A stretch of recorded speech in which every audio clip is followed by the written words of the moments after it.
right. Hello, everybody, and welcome to the Iconic Video Games Podcast. I'm your host, Axel1324. And I'm Doggy Dog 420.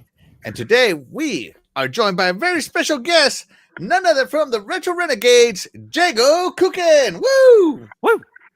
What's up, Jago? Woo! What's up, guys? Happy Friday! Let's go!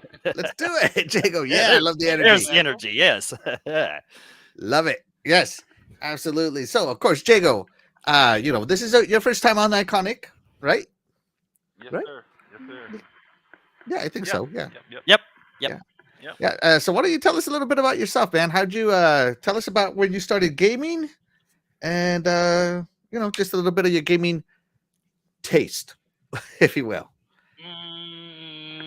Okay. Well, I think the first time I got exposed to video games was at my Uncle Devon's house, my mom's brother, at about 6 or 7 years old on his Atari 2600. And I remember HBO being a big thing at the time. He was talking about how HBO was a new channel, so that's been a long time ago. But I remember playing Pac-Man, Asteroids, some other things, and I just knew from that point on that like whatever that was, I wanted to have it in my house. So yeah, Nice. I think my first actual console I had was the Sega Master System. I got it when I was 12. nice. I'll buy it off you if you still have it. No, I wish I did. I got $3, Jago. Come on. And then, of course, it spiraled out of control out of there. Got the Sega Genesis, of course. I got the Sega CD. Sewer Shark was one of my favorite games on the Sega CD, believe it or not. Dog Meat. Everybody played that. They know that reference.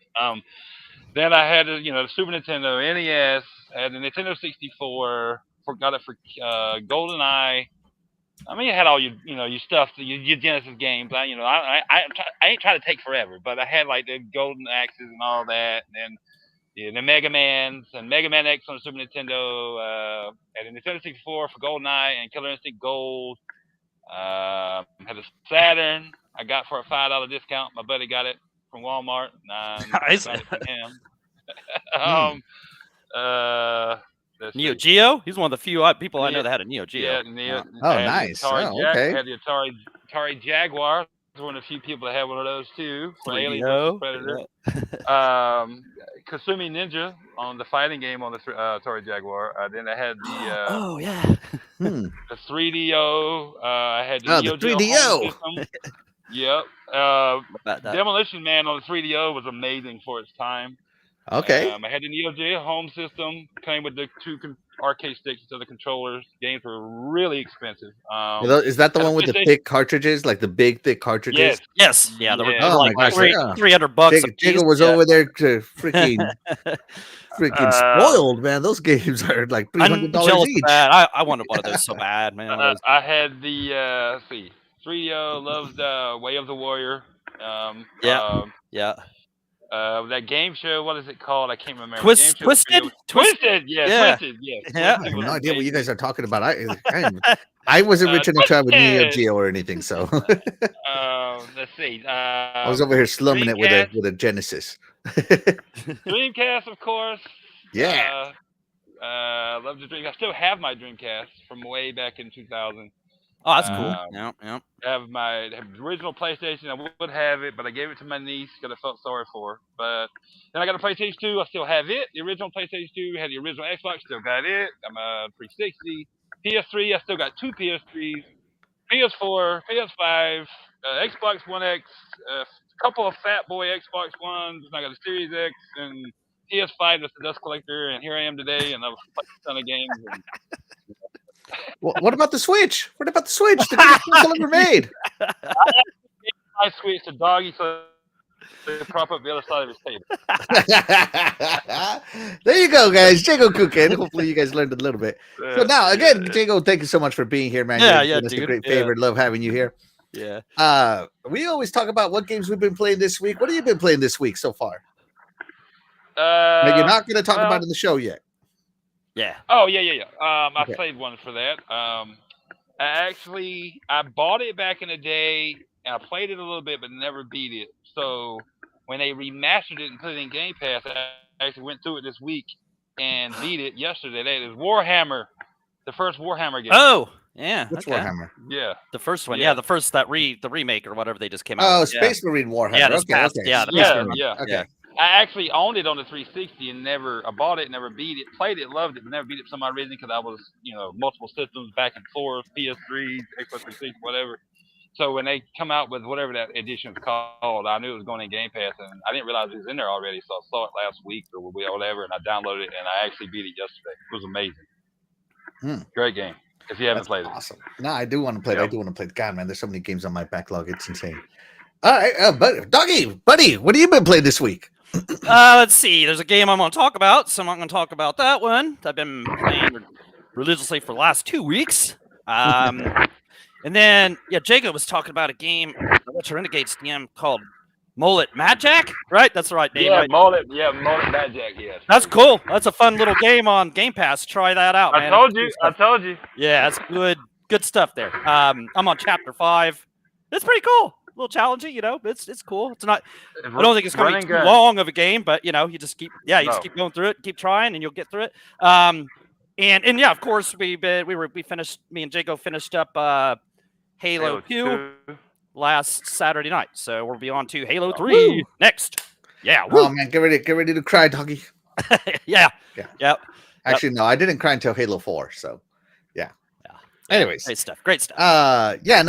So I can't talk about 2 of the games I've been playing this week because I'm going to talk about them here. But I played some more Balatro. I don't know why. I just got a Balatro kick, and Doggy can tell you. Yesterday, I was like, dude, I am on an epic Balatro run right now. Right. Yeah. I was all happy about it. So yeah. So Balatro is the only game I'm talking about right now that I'm not going to talk about, that I'm not going to include in my games later. So yeah, that's the only one. And it's been a rather busy week for me. I came down with a cough, so I really haven't been playing. I've just been coughing and just trying to get better. So thankfully, I'm over my cough 90% of it. Unfortunately, my poor wife, she has just started coughing. So poor wife, be sure to tell her to get well soon in the chat, guys. I'm sure she loves it. Soon. Yes, get well soon. Yep. All right, so let's check in with the chat. First up is Cheese is Nasty. Thank you so much for being here. You are the real MVP. He says, steak tacos, cold tortilla only with a Pepsi. There you go, with a Pepsi, doggy. A Pepsi.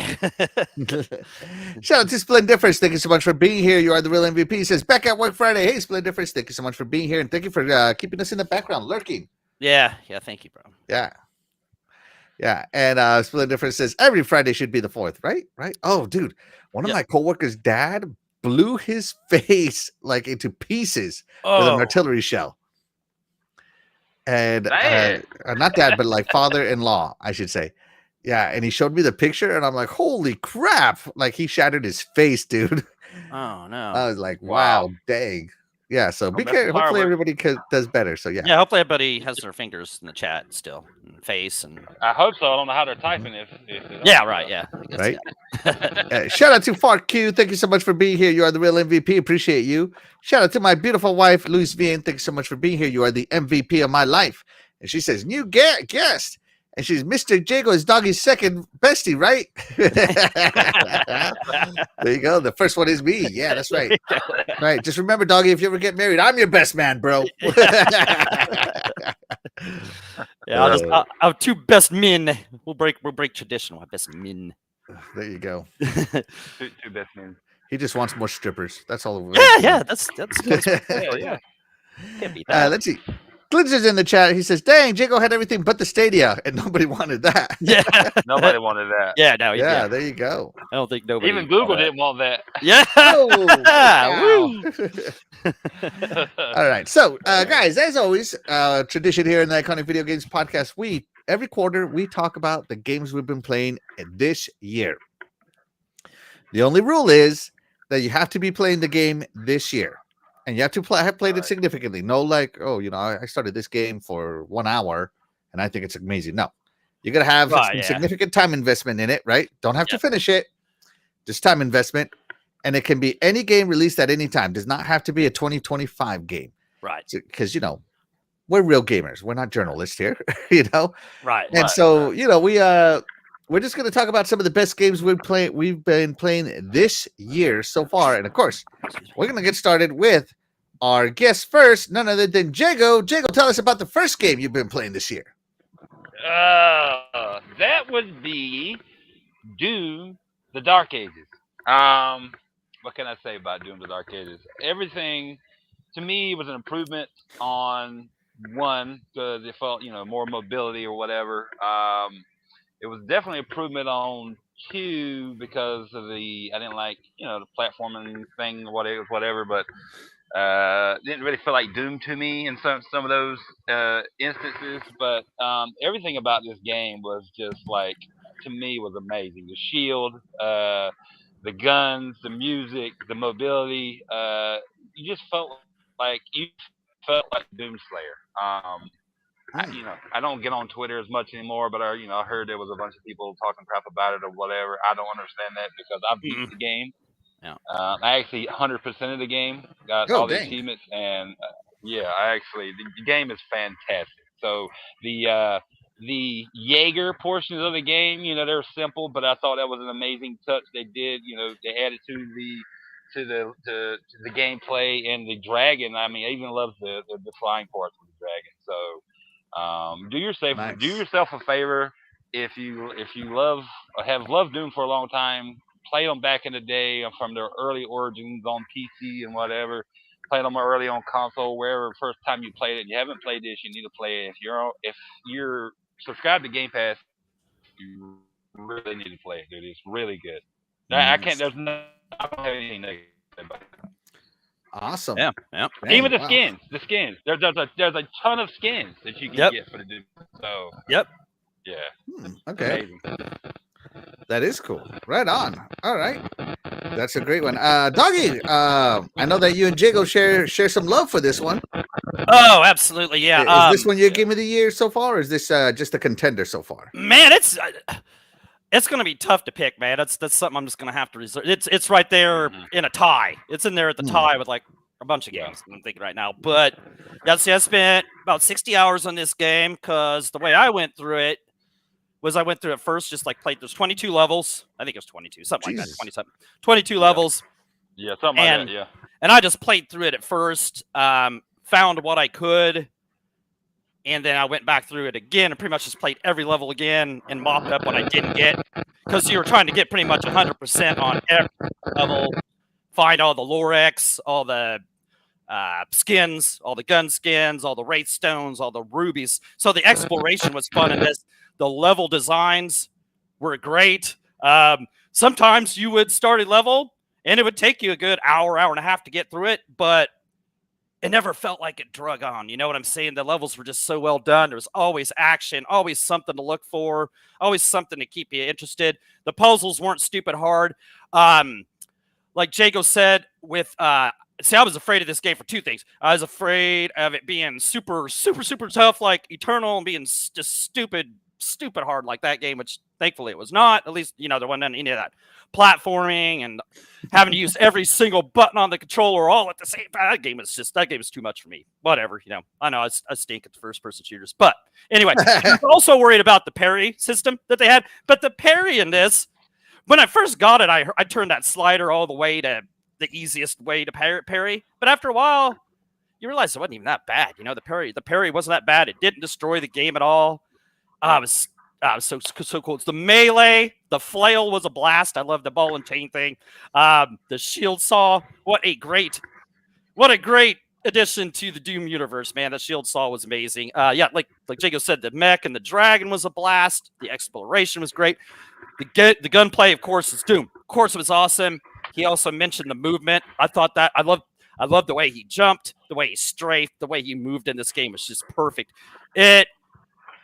It's probably my favorite Doom game ever, and definitely going to be one of my in running for games of the years. It's just, man, like Jago said, I can't really name anything that was bad about it. I saw a lot of you could say the music was good. People complaining about that music. If somebody had told you that Mick Gordon didn't do that music, you wouldn't even have noticed, man. You guys wouldn't know. No. Wouldn't even have noticed. You just finding stuff to complain about.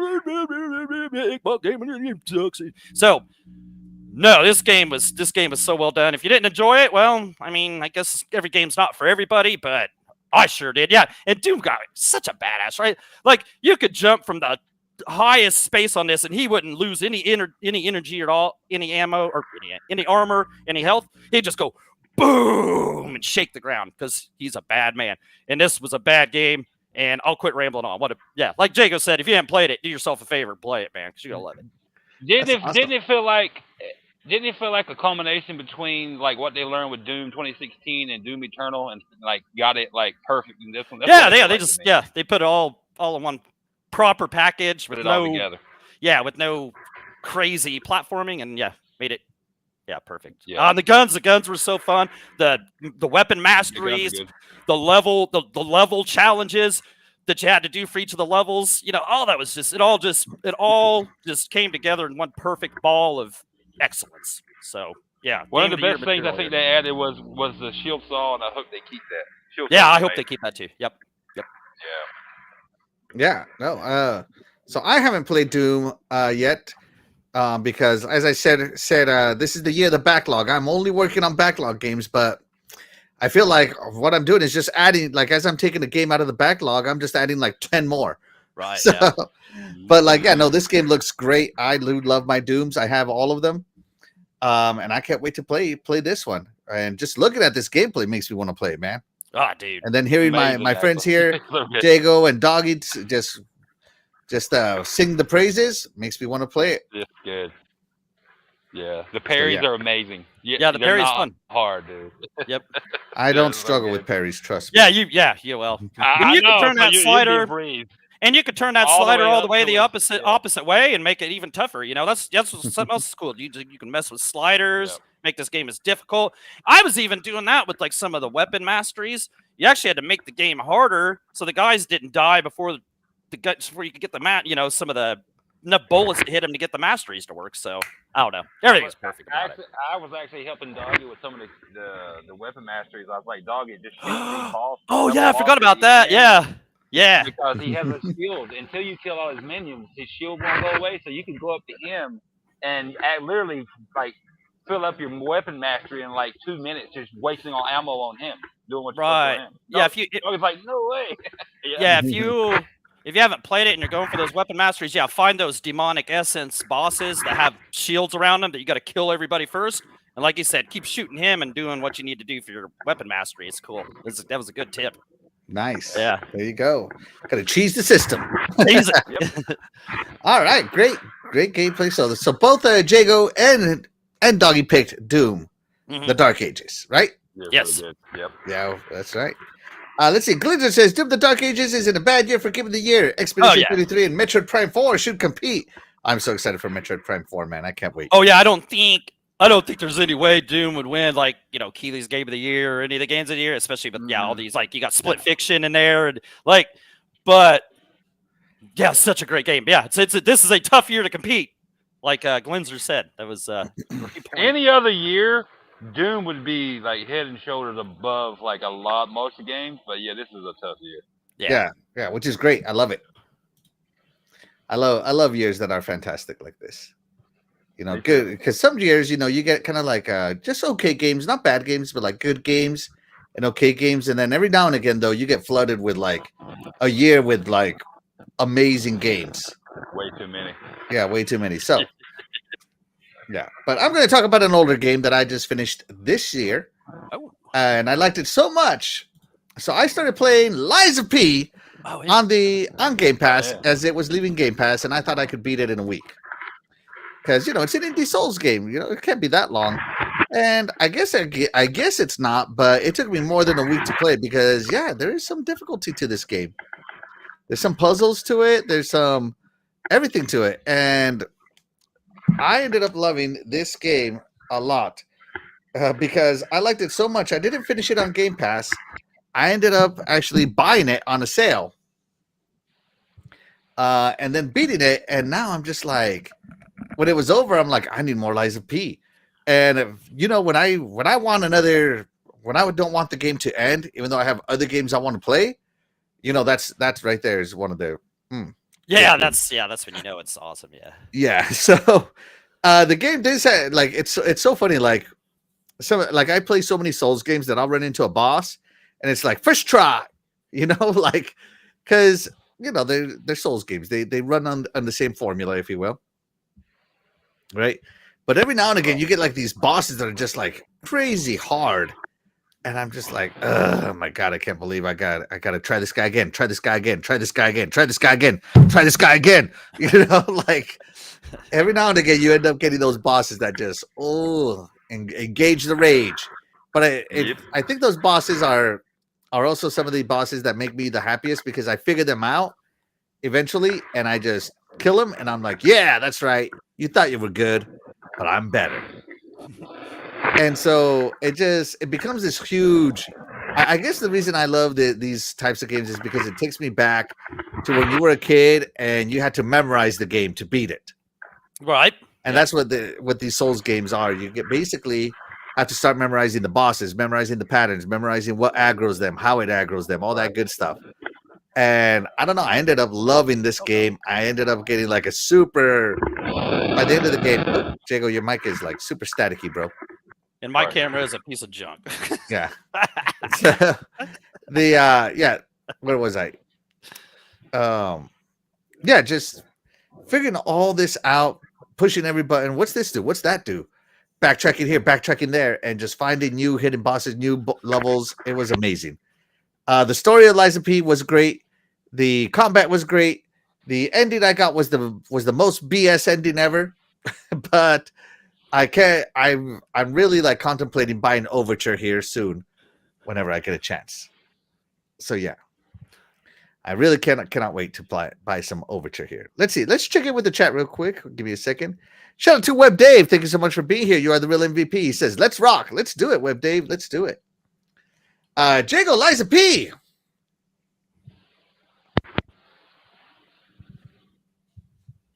No, nothing. Okay, I guess nothing from Jago on Lies of P. If you're talking, we can't hear you, Jago. Okay, sorry, I was muted. Okay. Lies of P. Yeah, I don't share the same love for Lies of P like you do. But I did try it. It's a total Souls game.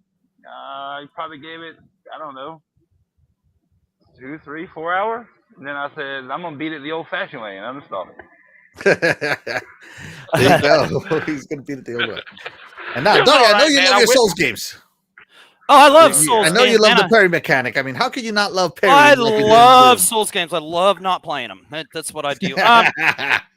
This game, if it hadn't left Game Pass, I saw where they added like a difficulty mode, right? Like you could put on easy, right? Am I wrong about that? So, if there was a Souls game that I would have tried, that has still been on Game Pass, I actually probably would have tried that, because you've talked so highly about it, and you kind of, I've heard you talk. You wouldn't have liked it, Doug. Probably wouldn't have liked it, but if it was on, if it was, easier mode, I could at least try to. I tried it because it was in Game Pass, but I'm notoriously bad at Souls games because I don't have the patience. Yeah, I don't either. Yeah, I do not have the patience. If I'm dying to like 4 or 5 times at the same boss or 10 times, I'm just like, this is a waste of time. I'm just gonna play something else. So yeah. Oh, I love these a pretty games. game though. I wish. Yeah, and that's another thing. Like for being an indie game, this game looks good. Yeah, it's a gorgeous game. Yeah. And I like the story. The story about Pinocchio, basically, like. I don't know. Yeah. Oh man. It's taking that Pinocchio and it's. I won't say it's the story of Pinocchio, but it's using the characters of Pinocchio is the best way I can say it. It's a play on it. Yeah. Let's see. Shout out to Web Dave. He says, hit that like. Yes, please do. It helps us get discovered in the live section of YouTube where we compete for views. So we appreciate it. Glinzer says, I played Dark Souls back in the day, got to Lando. Yeah, a lot of people give up there. And give up. Now I have PTSD, post-traumatic souls disorder. Yeah, I hear that one, man. Let's see. My wife says, that is a lie, doggy. Mr. Doggy never plays a Souls game. No idea. No, no. I'm not. Splendifer says you're notoriously bad at a lot of adventure games, Jago. Is that true, Jago? Even adventure games? Not at all. Oh, it's Splendifer say that. Okay. Yeah, so Liza P is Story of Pinocchio. I learned something new. I won't say it's a story of Pinocchio. It's a story using the characters of Pinocchio. Yeah. So yeah. So the story of Pinocchio. So the thing is, like instead of androids, you know how AI and androids and all that. No, they bring puppets to life. Mannequins are these puppets, and they make them serve. But the way they bring them to life is they put the soul of a dead person into the puppet, and so that puppet acts like that character whose ever soul they put in them, right? Mm-hmm. And so then but the thing is that if the puppet looks enough like the person the soul that you put into them, and the puppet's environment is enough reminiscent of their life, they develop what's called ego. And that ego is basically they start recovering memories of their past life, and then they go crazy. And what ends up happening in this game is, yeah, and what ends up happening in this game is that suddenly all the egos to all the puppets come back, and you're the only puppet left that doesn't develop an ego. So it's really interesting. It's a really interesting story. Love it. Yeah, I wanted to get to it. I really gave it a try. Jago, are you driving a forklift or something? No. It sounds like a backup. Yeah, it's like, beep, beep. like a safety backup for like a delivery van. Like beep, Yeah, beep. Are you working your Amazon shift right now? Yeah, I am. I'm driving the truck. Yeah. Jago Prime. Sorry. Jago Prime. Yeah. There it is. There it is. I'm telling you, man. Yeah. Back it up. Back it up. All right, let's see. Yeah. Web Dave says, everyone subscribe, only 30 subs away from 500. Yes, please do. I really want to get to 500. That would be so great if I did. Yeah. I hear sound effects from a Saw movie. Colored Glitzer. Ground control to Major Tom. The Eagle has landed. Jago, you're giving me great content here, brother. You're giving me great content. All right. Well, that was great. That was great. But you know what? I think it's time to move on because we know what's great. We know what's great. Ladies and gentlemen, boys and girls, children of all ages, the iconic Video Games Podcast proudly brings to you its greatest podcast segment in the world.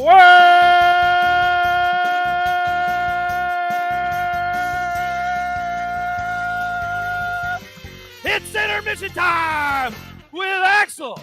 1324.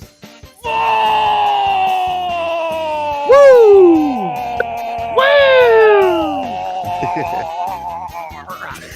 Thanks, Doggy. Appreciate it, brother. All right, so as you know, we have a very special guest in today. So we worked extra hard yesterday to make our intermission times all about Jago. Now, Jago, you love cars, right? Yes, I do. That's right. Jago is a car enthusiast. Yes, I am. So, I don't know if what I don't know is if Jago has a favorite brand of car. I don't know. Do you have a favorite brand of car, like a make of car? Yeah. You know, like a Ford or like BMW or something. Chevy. Chevy. Okay, yeah. Okay, so I guess right. Ka-chow! Yep. How'd you guess that? Yep. Yeah. Yeah. How did I guess that? I was raised by a Chevy guy, so of course I'm a Chevy guy. Right. So, as you know, Jago, there is a game called Forza Horizon on the Xbox, right? And now on the PS5.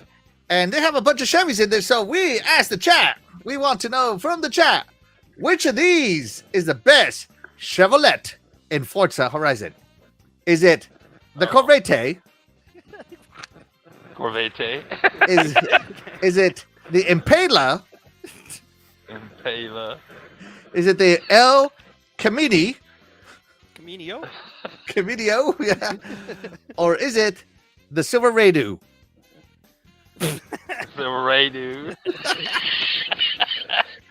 I'll let you go first, man. Which one do you think, Jay? Which one do you think is the best? Chevrolet in Forza Horizon. Which is the best? Chevrolet. The best Chevrolet. Chevrolet. Chevrolet. Chevrolet. Come on, we got the Latte. Chevrolet. Yeah. Latte. That's right. Corvette, the Impala, the El Camino. That one's kind of hard to. In the silver Rado. Radu. That's right. Well, of course, I mean, Silver Radu. I mean, who wouldn't want to go trying to do a race in a silver Radu in a truck and, get beat by everybody? El Camino. I'm sorry, man. I've never liked El Caminos, man. Like, oh man, okay. El Camino fans, like, sorry, man. So I'm gonna have to go with the Impala SS. Looks cool. Impala SS is always a cool looking car, but of course the Corvette is going to be the best car on there, whether it be that Stingray one we were looking at yesterday, or whether it's the Z06, or any of the Corvettes. Of course, it's gonna be best. Of course, it's gonna be the best. So those are good cars to use. So out of all the cars that he's listed, the Corvette's the best one in there. right, yeah. And I only listed the best cars. Correct in the game. I excluded all the trash cars. That's right. Fun fact, doggy. Chevrolet's thinking about bringing back the El Camino. Oh, really? Right. Huh? The El Camino is coming back. Yeah. Huh? Okay. Well, Yeah. So that'll be interesting to see what that looks like, man. Like with the styling of today, man. Oh. Yep. So I only have a few memories in a couple of Chevrolets. The first one is with a Corvette Stingray. One of my friends' dad owned one, and we ended up taking it to the drive-in, like 4 of us or 3 of us, whatever. And I was like in the back hatch area behind the seats where your purses and stuff go. And he was going so fast. Yeah. This guy was going so fast to the drive-in. He missed the turn. He slammed his brake, and I almost went through the window. I swear I did. Wow. That's a good. So that's not a fun memory. So the Corvette is out, right? Let's see what else we got on here. We got an Impala. I don't know what an Impala is, so it's out. Let's see. As far as a Silver Radu, it's a piece of doo-doo. It's out. Right?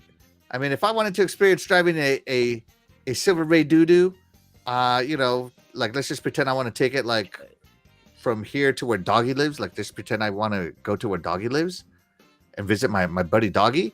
I would have to load my Silver doo-doo on the back of a tow truck, and that's the only way I can assure that I get there. The silver doo-doo? That's right. But the El Camino, man. Oh, yeah, that's my choice right there. It's the El Camino. The El Camino, my friend had one, same friend. I had a friend. And I don't know, we decided to just buy some pizza.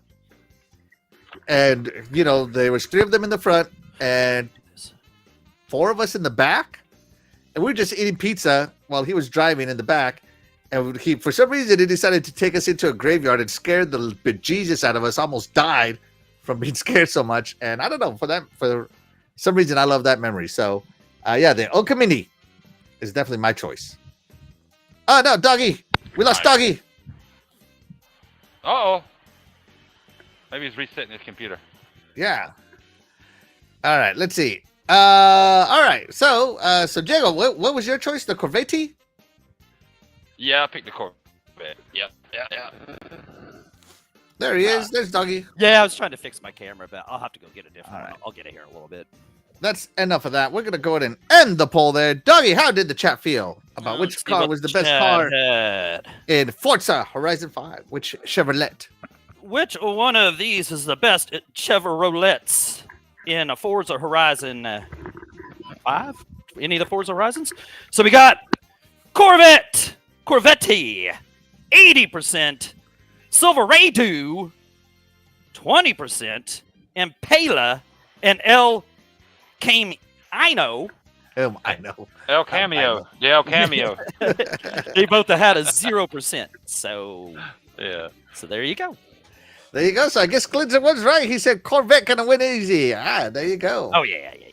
Clint just said Camaro not on the list. I told you I only picked the best cars on there. The best ones. Let's see. He says his first car was an Impala SS in the 90s. Got pulled over by cops every week. Dang, they knew you by name. Holy cow. That's cool. That's cool.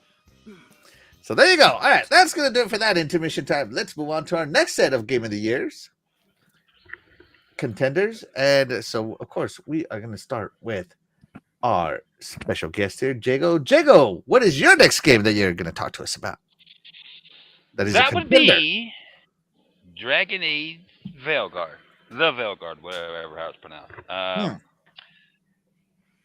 I'll admit, wasn't a huge Dragon Age fan before this one. Tried to play the older ones later after they released, of course, and I just I couldn't. They were just so dated, and so tried the trial of this one. Absolutely loved the trial. When the 5-hour trial was up, I loved it so much I purchased it like then and there. I know there was some controversy with this game about like Force woke or broke or whatever crap. There was the one character in the game that's a female that kind of looks like a guy or whatever. I mean, yes, whatever. Yeah, she didn't really bother me, but like I just kind of like rolled my eyes and just kept going. She was okay. But the gameplay itself. The gameplay?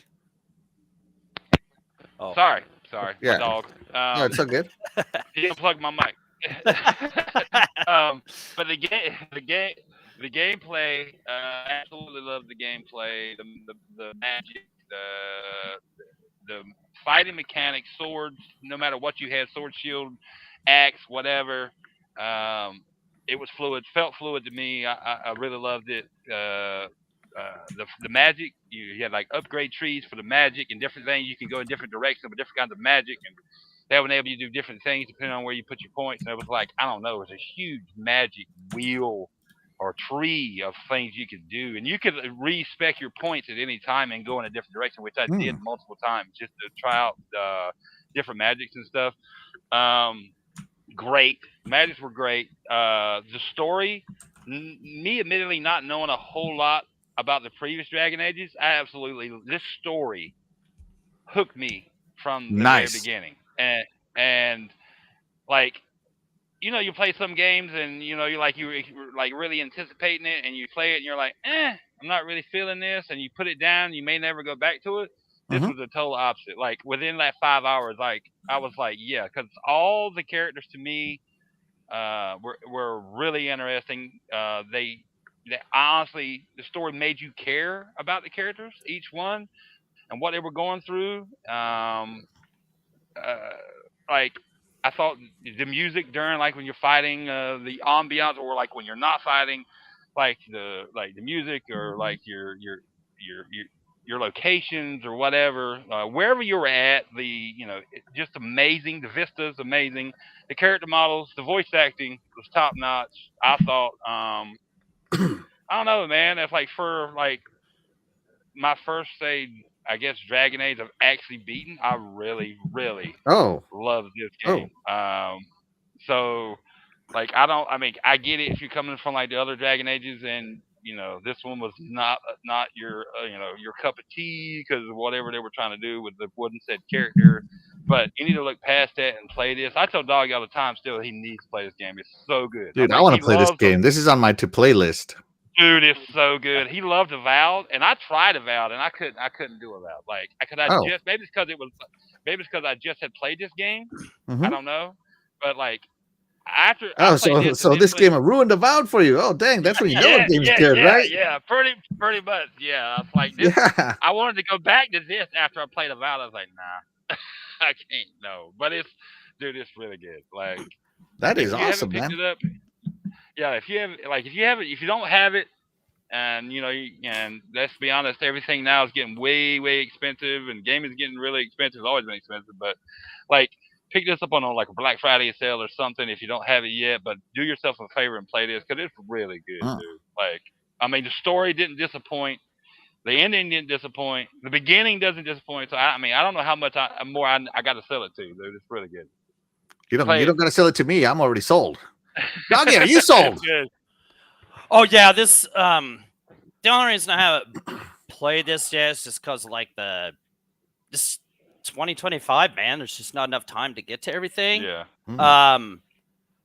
I've seen this for a good price. The only reason I didn't buy it is because I figured it's just going to be like the second that I buy this for $10, $20, which it would get added to Game Pass and EA Play. Pass. You know what I'm saying? Yeah. It's like I did with like Gotham Knights. I swear to God, I went and bought that $10. Oh, dude, I love. You bought my Gotham Knights. Yeah, no regrets. exactly. I remember No regrets that. for me on that one. I love Gotham Knights. Love Gotham Knights. Right there with you. Yeah. But no, this is definitely one I want to try. I mean, first of all, Jago has a great track record of recommending me great games, including another one by BioWare, of course, Mass Effect Trilogy, which was my favorite game of last year. Your game of the year last year. So, and he says this kind of has some still good old BioWare vibes. So, okay, it feels like BioWare. It does. Yeah. So that's and good. Splendor first. It is Velgard. Sorry to drop in there. Go ahead, Doggy. Yeah. That's okay. No, the game looks beautiful. If it's better than Avowed, then wow. Okay. If this game made you not like Avowed, then I'm definitely gonna love this because I loved Avowed. I thought Avowed was great. So if the exploration and the combat in this is just reminiscent of that, or as good as that, or has its own feel that's just gives me that feeling like that, which it does. This looks good. I like the way this screen looks. It looks like everything is nice and tight, easy to use. Doggy. I'll just say this, Doggy. After I played this and then I played Avowed, to me, Avowed felt like clunky. You know what I'm saying? Oh, okay. Yeah. So, yeah. But no, everything about this looks good. I'm loving what I'm seeing here. And like I said, he was telling me while he was playing how much he loved it. And so, yeah, this is definitely a game I am going to play this year. And who knows, this might end up on one of my lists here in the next 3 or 6 months as one of my favorite games of the year because it looks excellent and it looks like a kind of game I would enjoy. So, yeah, great pick by Jago right there. Absolutely. Great pick. I'm sold, as I said. Yeah. All right. Glinter's in the house. He says, Jago's dog, forget Dragon Age. Give me some jerky. Let's see. Shout out to JD. Thank you so much for being here. You are the real what's MVP. Up, bro? What's up? He says, hey, Axel, Doggy Dog, and Jago. How you doing, my brothers? It's been a while. It's good to be back. Oh, yeah. Oh, it's always good to see you. Man. Yeah, it's always good to see you, bro. Always good to see you, man. Glad you're feeling better. Yeah. Let's see. Oh, Jesus. I always slaughtered this name. Pradeep Dhaliwal. Thank you so much for being here. You are the real MVP. Appreciate you. Says, what's up, y'all? What's up? Thank you so much. We're just talking about our favorite games of the year so far that we've played this year. Chat, let us know what some of your favorite games have been. We'd love to hear what for sure. Yeah. And Splendiferous. Yes, it is Velgard. Yeah. Oh, Splendiferous. That's Avowed slander, and I don't like it. There you go. Avowed slander. So not Avowed slander. It's just I didn't feel Avowed was as good. There you go. I didn't play it. All right, Doggy. You're up, brother. What's the game you want to talk to us about? Man, I'm sorry about this stupid camera. Oh well. All right, moving on. Let's see. I'm going with okay. Yeah, this is another game that I've been playing for. This was the game that I've been playing religiously for like the last 2 weeks. Trying to finish the second one. Is Lunar Remastered Collection. Okay, so this has Lunar, the Silver Stars story, and Lunar 2, Eternal Blue, and one absolutely amazing collection. Okay. I've already spent 65 hours on this. Yeah, it's 65 hours on this. Now, I have not completely finished Lunar 2. I'm almost finished with it. Pretty close. And I can't wait to see how it finishes, man. But 30 years ago, I wanted to play these on the Sega CD. And I didn't. And I loved JRPGs back then. I still do. But I skipped over these. In a way, I guess I could say I'm kind of glad that I guess in a way, because experiencing these right now, I absolutely love these, man. Like, the stories in both of these are top notch. Like, I don't know, and the character building they do. I'll let Axel kind of explain it better because he's good at explaining that. The character building they do in these games is amazing. Okay, so I finished Lunar, the Silver Star story, like before I started playing. I finished that like in April or something like that. Amazing game. So that you're playing as Alex, and you're trying to become the Dragon Master to save Luna, and she's under the control of this Galleon guy, and she's using her as the goddess Athena, and using music against the world, and that kind of stuff. And that that adds the music in this game. The music. I'm getting off track everywhere. The music. Yeah. No, go ahead. The music, like the music in Lunar 2, has been going through my head for the last 2 weeks. It is so good. At some of my favorite music I've heard, like in the past, like in a while, man. It's so good. I don't know if that's remastered music or if that's the music that it was. Oh my god, that song for I can't remember that song. I don't know. Anyway, moving on. So the story for 2 just as great. The characters in there's Hero, because I'm playing nostalgic about that. There's Hero, Lucia, and you've got Ronfaure, B, Leo, Jean, and that girl that tries to be the Magic Guild leader, Lamina. And she's always asking for money for something, dude. She's just she's the priestess, right? Yeah, no, the priestess was Ronfaure. Ronfaure, and he's got a gambling addiction. He's got a gambling addiction, and he's a healer. Limina is she's making her own magic guild, and she's like wanting money for everything that anybody does around her. I want money for it. You know what I'm saying? Oh yeah. The money hungry. She's the money hungry mage. She doesn't do anything for free. Yeah. Yep. Okay. Yeah. Now I remember. Yeah. Go on. Yeah. But the stories of these games are both great. Even though the second story is 1,000 years after the first one, you still get like familiar foes like Galleon. I'm sorry if I'm ruining stuff, but if you haven't played it in 30 years, go ahead. Like Galleon comes back. Spoiler. 25 years old. 25-year-old spoiler here. Familiar cities like Fane and stuff like that. Everything. Yeah, you got the goddess Athena. All that. It's all tied together. The full motion videos in this, I see why they wanted this on the Sega CD, and it blows me away to see this because the full motion videos, at least in the second one, Lucia's naked in there, right? And like at the time, that had to have been back in 1994. You missed out, Doggy. You missed out. That had to have been like so groundbreaking and everything, and big, like so controversial. And the thing is, it only had an MA13 rating, so it's kind of weird that you missed out. You missed out on prime young gamer motivation. And the combat system's cool because you're not just like Final Fantasy, like the old Final Fantasies where you're just standing in a line. You pick your attack, your magic, or you do whatever you want. You can move your guys around the screen, so you could like defend if your guy's kind of dying and get him out of the way, like put him up at the top of the corner. Yeah. Get him out of the. Or you might find with bosses that they do certain attacks that if you're standing in a certain area, it'll hurt all your people. But if you take and move a certain person to a certain place, it'll just attack him with that horrible attack and leave the rest of your party alone. You know what I'm saying? Just a little trial and error. I love that about that. The combat system is very cool.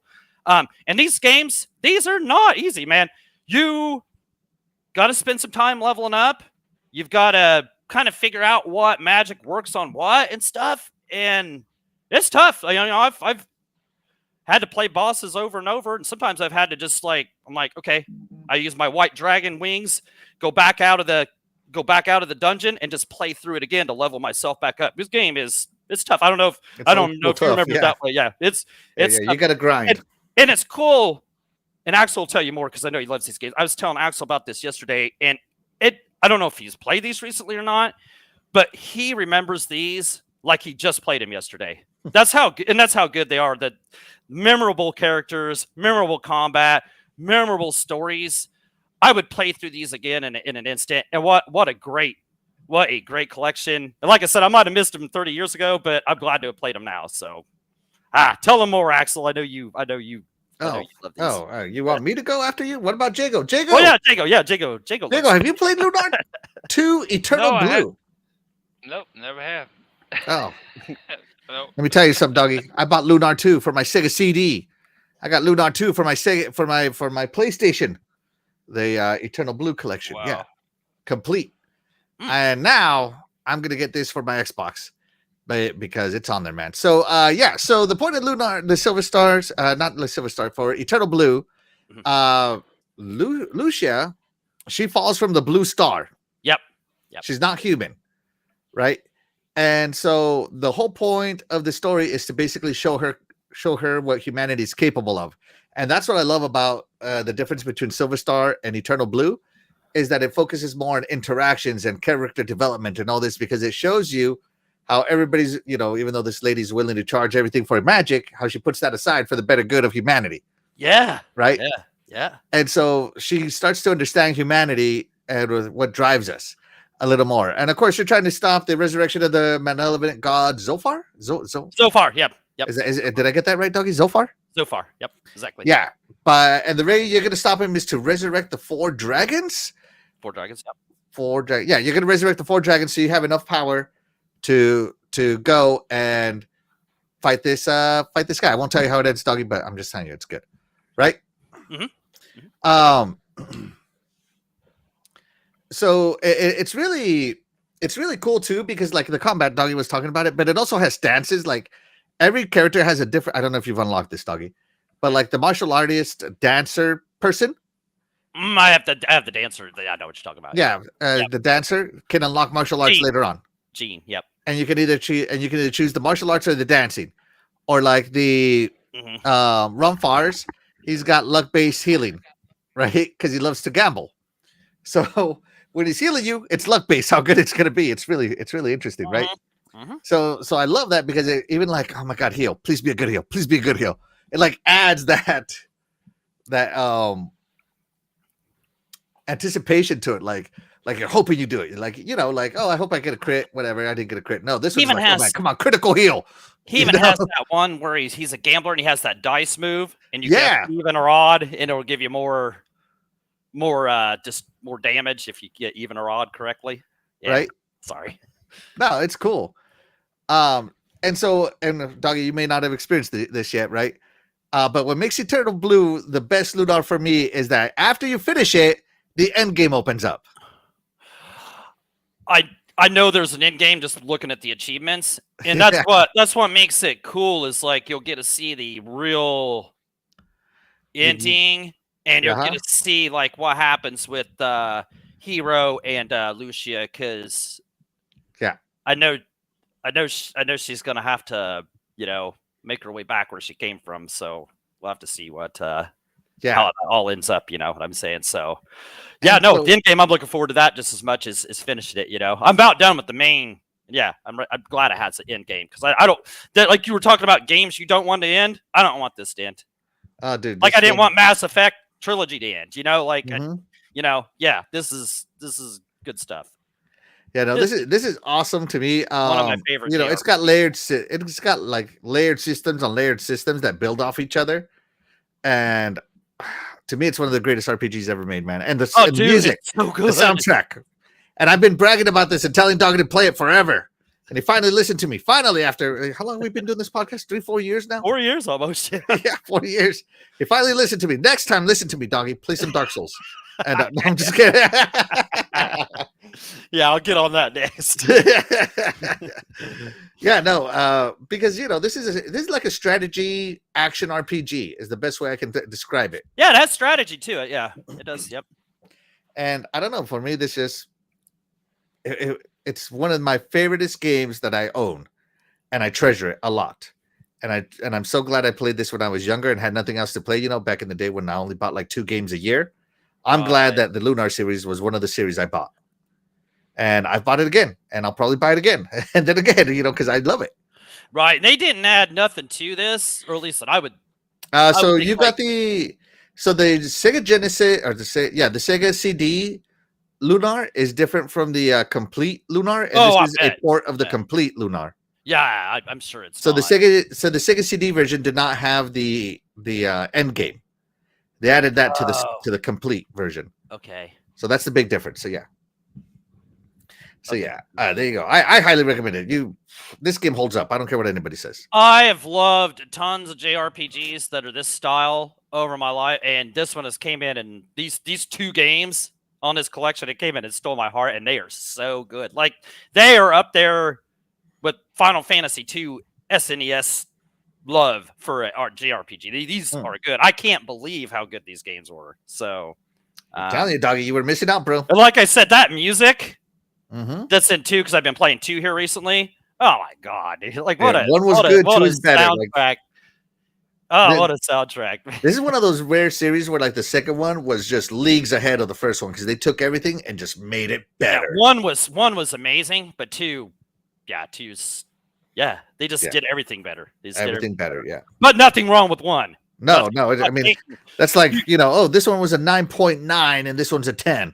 You know. Yeah, if you haven't played these, that collection is $50 digital, $55 physical. If you don't want, you can't find it physical anymore, man. Everybody bought that up. Oh, they said they were going to keep making it until people just quit buying them. So I think they're, still be available. But even if you just got to get the digital, try these out if you're a JRPG fan. I'm telling you, man, I can't believe how much I love these. Like I said, I'd play this again and over, just like Final Fantasy 2 or something like that. So good. So yeah, shout out to Axel. He was he might like some junky Souls games, but he's right about this. But no, he was right. Everything about it, from the story to the music, everything. This is perfect. So good. Glinter says Lunar, Breath of Fire, and Grandia 3 classic RPG series that could use new entries. Yeah, I agree with you. Yeah, I need to get that Grandia. I have the I want the Grandia collection. It's on my wish list. Yeah, it's on sale right now. Yeah. JD says, "What does she do for money? Interesting." Yeah, she doesn't do that, but about anything else, she she's like she even complains when you try and open her treasure chest and stuff. She's like, "Yeah, those are mine." Glinter says those Lunar games were the first games I remember having deluxe editions with the soundtrack and other stuff. Yeah, I know what you're talking about. You're talking about this. So this is Eternal Blue right here, complete for the PlayStation. Oh, hold on, let me make this large.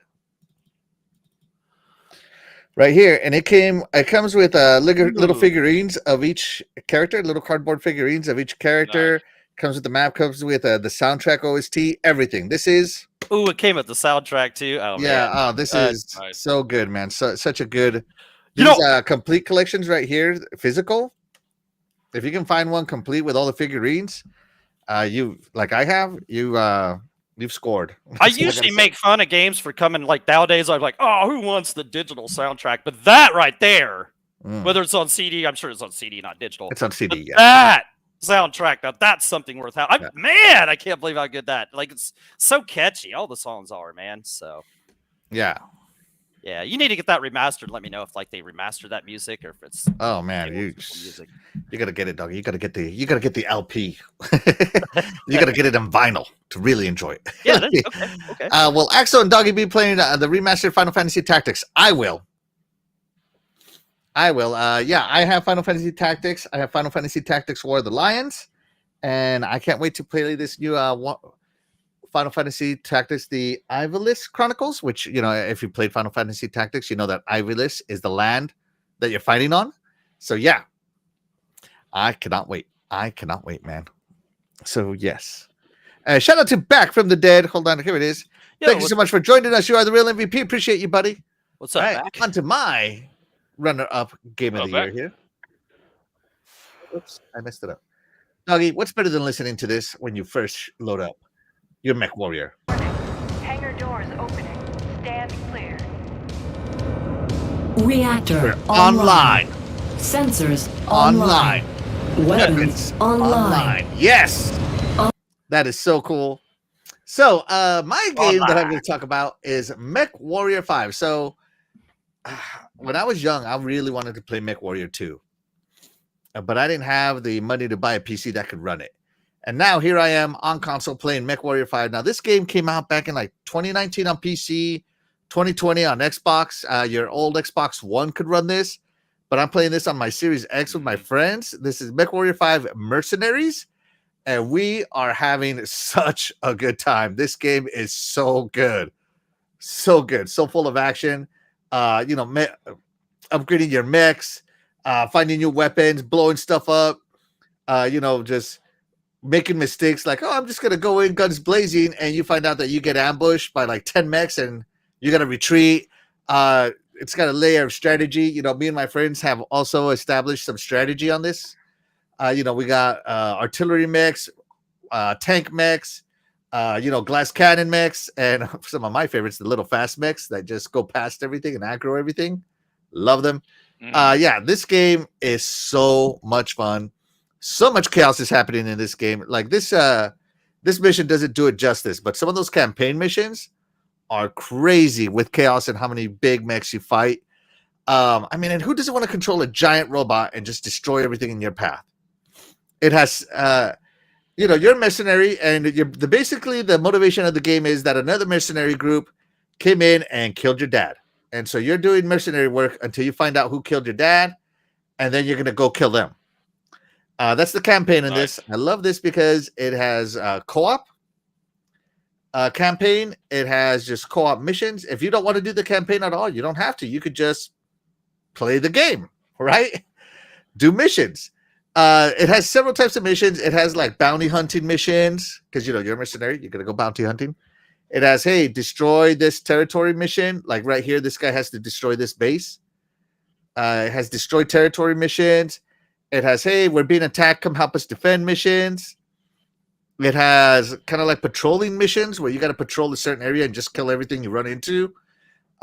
It's got so many different types of missions, so much destruction. It is insane and fun. And I love customizing my mechs. The biggest mech I have right now is like an 85-ton mech, but I know they get to 100 tons. And I cannot wait to find some big 100-ton mechs and make them part of my mech army. Is this still wasn't this in Game Pass at one time, actually? It still is. It's a first party game. Okay.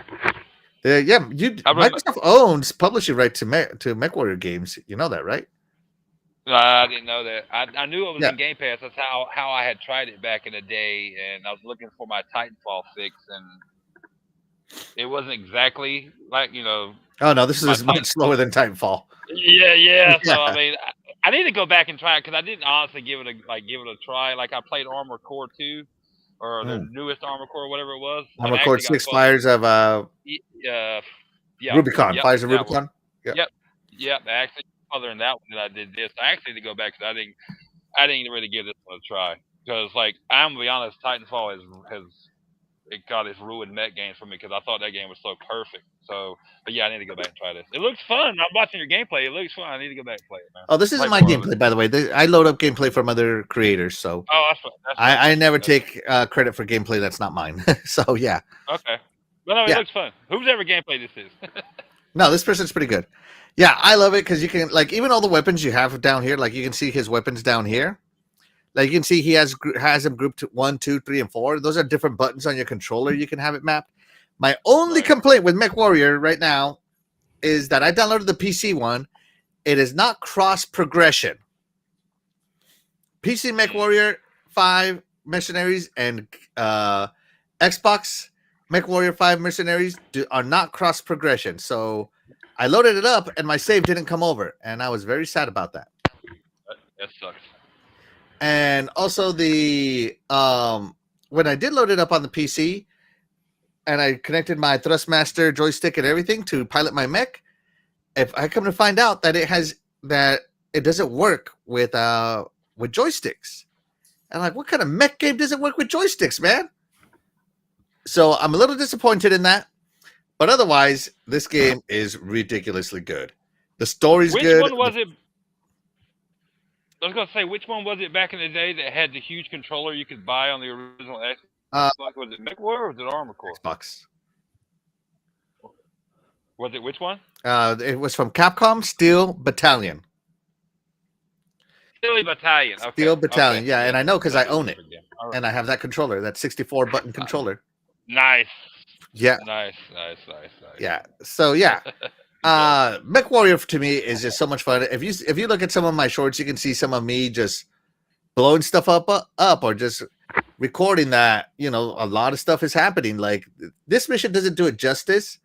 This guy's able to hold still. Maybe he has it on easy mode, but on my modes, you cannot hold still. There's too much coming in. Right. Yeah. I mean, it gets to the point where me and my friends are like, run into the city, use the buildings as cover, you know? No, that's what I remember playing this in Game Pass was it was tough, man. Yeah. Yeah, No, if you don't grind, I don't see how you could do the story without grinding. Because there is a difficulty spike to this game that is unlike anything else. So yeah. Django, so you played this game, you tried it, you said you didn't give it the fair chance. No, I didn't honestly, because I mean, whenever it dropped in Game Pass, whatever was when I tried it, whatever year that was, 2020, you said. Yeah. Yeah. I mean, like I said, I was looking for a Titanfall fix because I want another Titanfall. So, and I don't remember. Maybe I did on one of them systems, mini systems I owned back in the day. Maybe I played it, but I don't remember.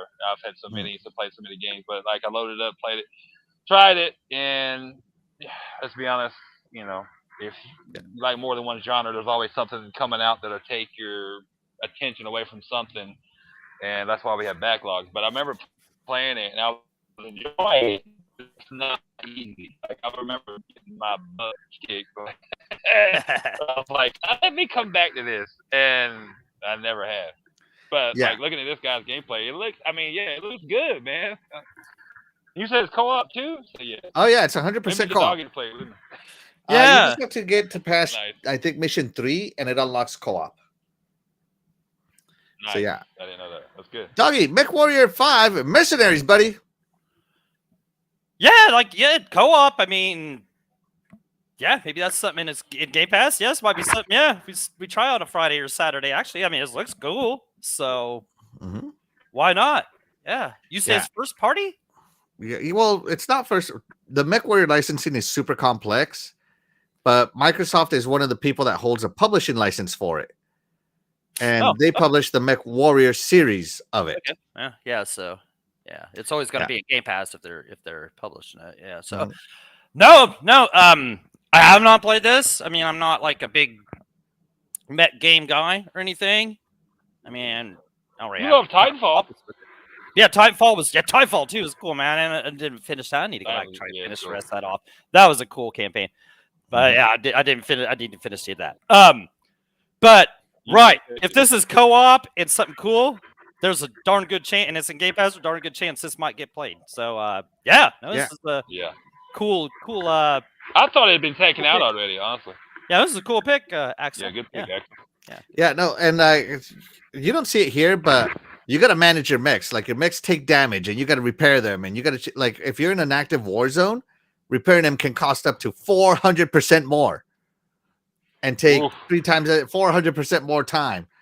Or you can take pay to travel to like a peaceful to an industrial zone, and to travel to the industrial zone, it's like, oh, you gotta pay for this jump.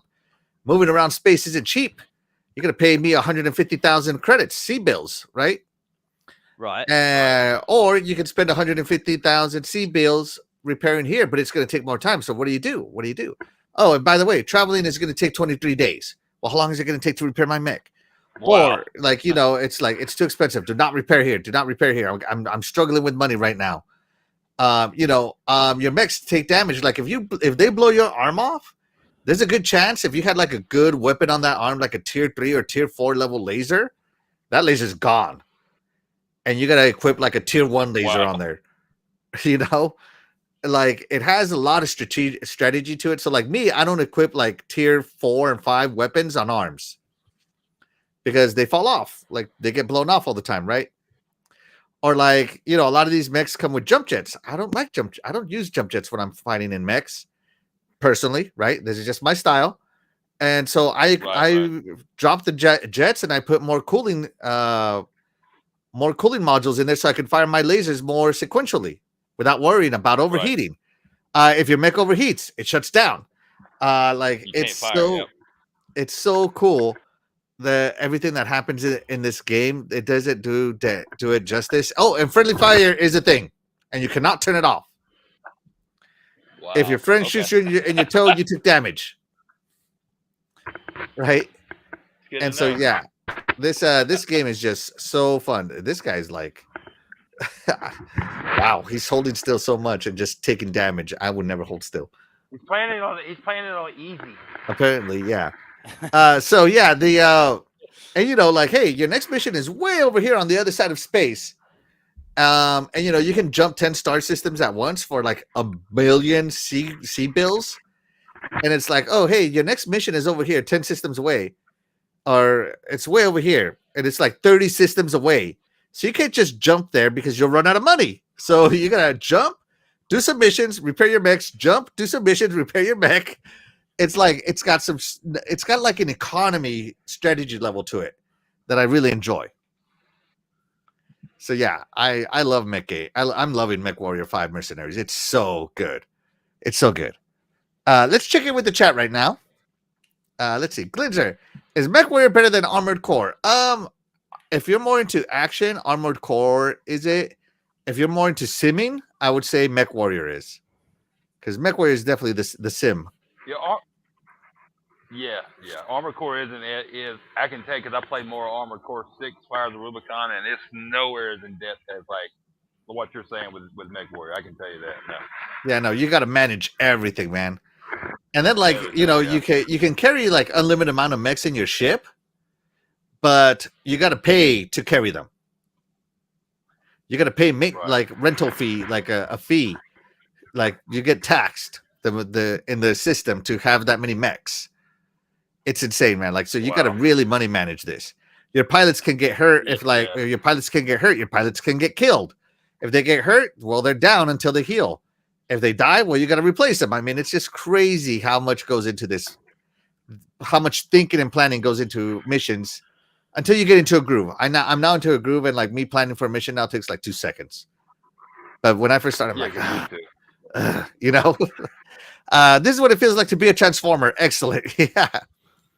Glitzer said the last mech type game I played was way back on the PS2 called Robot Alchemech Drive. Unique game. Never heard of it. I haven't heard of that one. Yeah. Glitzer says that the Steel Battalion is $125 on Amazon with no controller. Holy cow. Holy crap. Oh. Splendifer says, I used to love mech games since back to Virtual On. Yeah, in the arcade with the dual stick controllers. Oh, I love that on my Saturn, by the way. Yeah. Yeah. Bringing up the good old stuff there. Yeah. Glitzer says, are Zone of the Enders 1 and 2 considered mech games? I have never played those, and I have no idea. I would. I've played them. I would consider them mech games. Yeah, those are. Yeah. I even remember that was the name of one of my on one of your fantasy football leagues, Zone of the Enders. That was the name. Oh yeah, that's right. One of my teams, yeah. Yeah. In Zone of the Enders. That is as far as I remember, that's Hideo Kojima too. Right, that's a Kojima game. Yep, that's a Kojima game. Yeah. I didn't know that too recently. I was like, darn man, that guy, he's everywhere, man. He's everywhere. Yeah, he does. He does some everywhere. Crazy games, and after playing Death Stranding, I don't know. I got a little more respect for like what he does, because that game. What about after playing Metal Gear Rise? Oh, Metal Gear Rise Revengeance. Yeah, that game was super. That game was super awesome, man. Like, man, I told you. That was a great hack and slasher. Need to go do those 2 DLCs that they had for free. Yeah, get those. And that Metal Gear Rising Revengeance. That's another good one you told me to play too. Yeah. Nice. Yeah, Kojima does some good stuff. This is more of what people call an Axel game, which I love my strategy games. I think I'm more of a strategic gamer than most people. I love that layer. Mm-hmm. So yeah, this is more of an Axel game for sure. All right. But with all that being said, Doggy, guess what time it is? Oh, it's time to find out just a little bit more. Just peel the layers back on our good man Jago, because it's intermission time with Axel 1324. Woo! Thank you, Doggy. Woo! Woo! All right, Jago, you're on the seat again. Sure. I want one of these mechs to smash these cameras. I got 2 cameras and neither of them work. Stupid. Jago, all right, so I hear Doggy was talking to me about you yesterday, and he told me he used a word that I felt needed to be incorporated here. He said that you say the word natty daddies. What are natty daddies? They are an 8% alcoholic beer on Serenity. Yeah. 8% alcoholic beer. Okay. Daddy. Natty daddy. Yep. Yeah. They're made by the same people that make Natural Light. Yeah. Natural light, natural ice, Yeah. all that good stuff. Yep. Yep. Yeah. All right. So there you go. So Natty Daddy. Yes. Thank you, Split Difference. Natty Daddy. So Natty daddy. I have a question for everybody, but before I post the question, I'm gonna ask the question first. All right. Okay, what's the Jago? And Jago, we get to determine what kind of a person Jago is. yeah, I guess that's what we're doing now. You can Actually, hang out I'm with just me gonna ask after the the question. show, and I can We'll tell you. surprise the chat later. Right?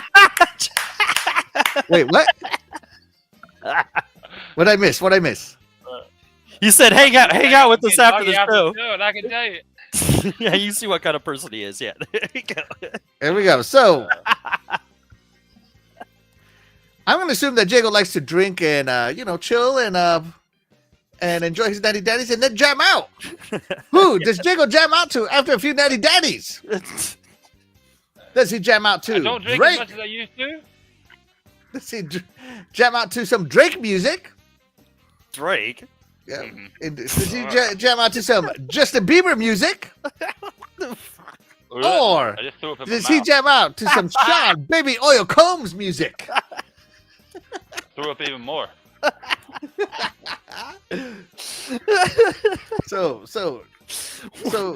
So Doggy is That's all the choices. That's what we got. Where's the none of the above option? Yeah, None of those work. no. This is you. We're teaching the chat about you, Jago. Quick deny. Doggy, who do you think he jams out to the most on here? Right after he has a few natty daddies, does he jam out to some Drake? Is he? I'm not even is Jago voting. a believer? I'm next in that poll. Is Jago a believer? Or is he down with some Sean Baby Oil Combs Johnson & Johnson stock? Oh, jeez. Doggy knows me very well, so he should know how to answer. Doggy, these are your three choices, brother. What do you got? Well,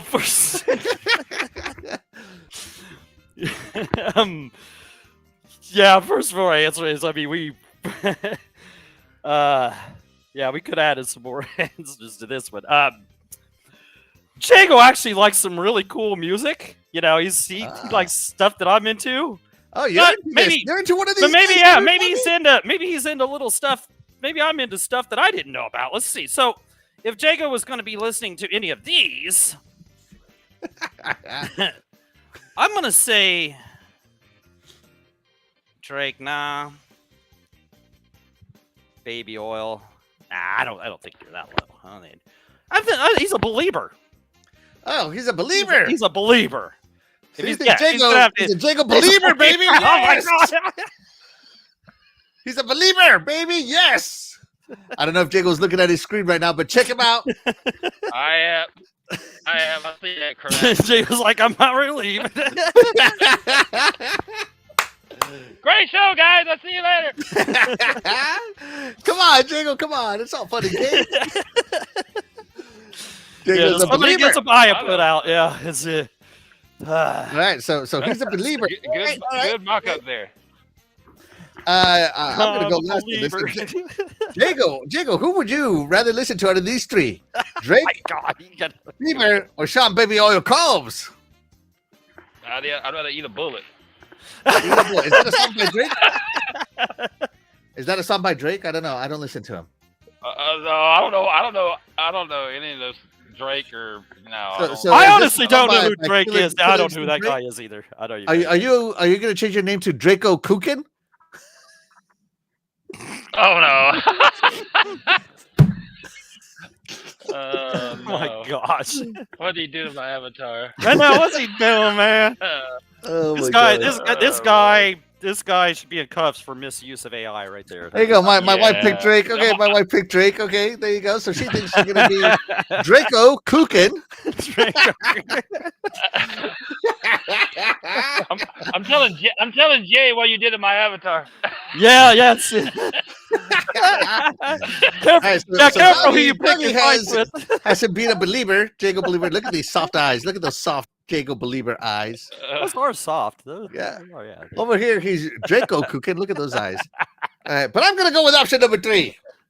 I think Jago, after having a few natty daddies, he doesn't know what he's doing. He's over there. You know what? What's he got? Another one? Sean Baby Oil Combs got looks another good, one. right? And he's gonna change his avatar to Baby Oil Kukin. Oh my god! Oh no, that's DJ Combo. Yeah. DJ Combo right there. For goodness sake. Oh my god, some Baby Oil Kukin right there, baby. Crackdown 3. If I had to pick one, based on those avatars you made up, it would definitely be Baby or Cookie. Ah, there Baby you Oil go. Kukin it See, is. you made it easier for him. Hell, he reminds me of TJ Combo, so yeah, I'll go with that one. That is a pretty cool one. That's pretty cool. I like that. Yeah. Oh my god! And shout out man. to Font Q who helped me make some of these. Of course, he Oh, made of this course. one. Yeah. Shout out to Font Q. Yeah, If he's for still you, in the you're chat, shout awesome, out to him. dude. Yeah. All right, but that's what we think. What does the chat think? Jago.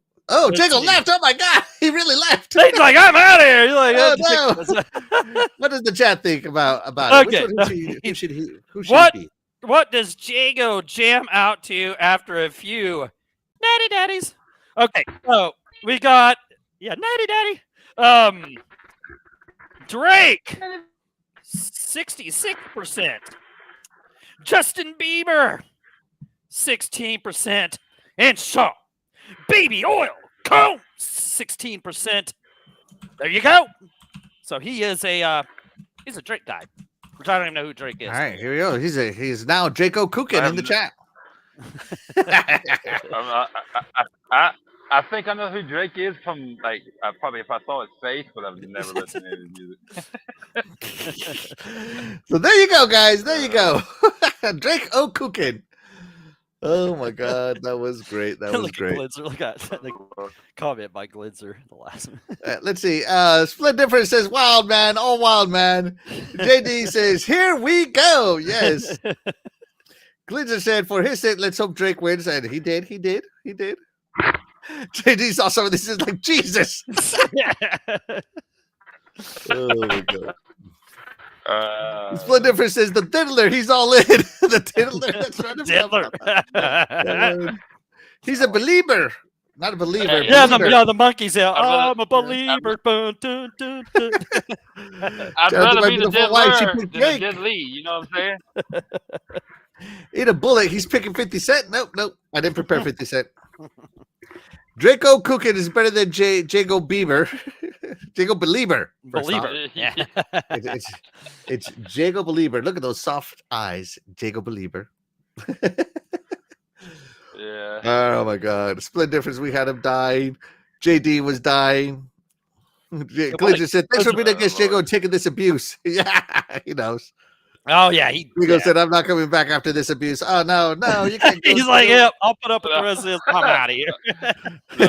I'm not even watching the show anymore. I will no longer. But my wife Give does me want to that. know, and this is important. What does Mr. Jago really listen to? Yeah. Oh yeah, I was gonna ask him that. Yeah, yep. They mouth like a favorite 3 bands or something, or 3 bands you love. Yeah. Oh, that's tough, man. First 3 that come to mind. Go. I hear like, okay, Lenny Kravitz. Yellow Wolf, and Linkin Park. Oh, Just Linkin to Park. like That's what great. I've Yeah, heard no, Linkin Park is recently. amazing. That's cool. That's a cool pick. Yeah. Yeah. I love Metallica and Alice in Chains. and Alice Korn Chains, and some Blink 182. You got some Yeah, Blink no. 182 guys? Blink 182, Puddle of Mud. like- Puddle of Mud. Oh, I saw them in Like, concert with Rock Blink music. 182. Yep. That was He awesome. listens Yeah. to rock.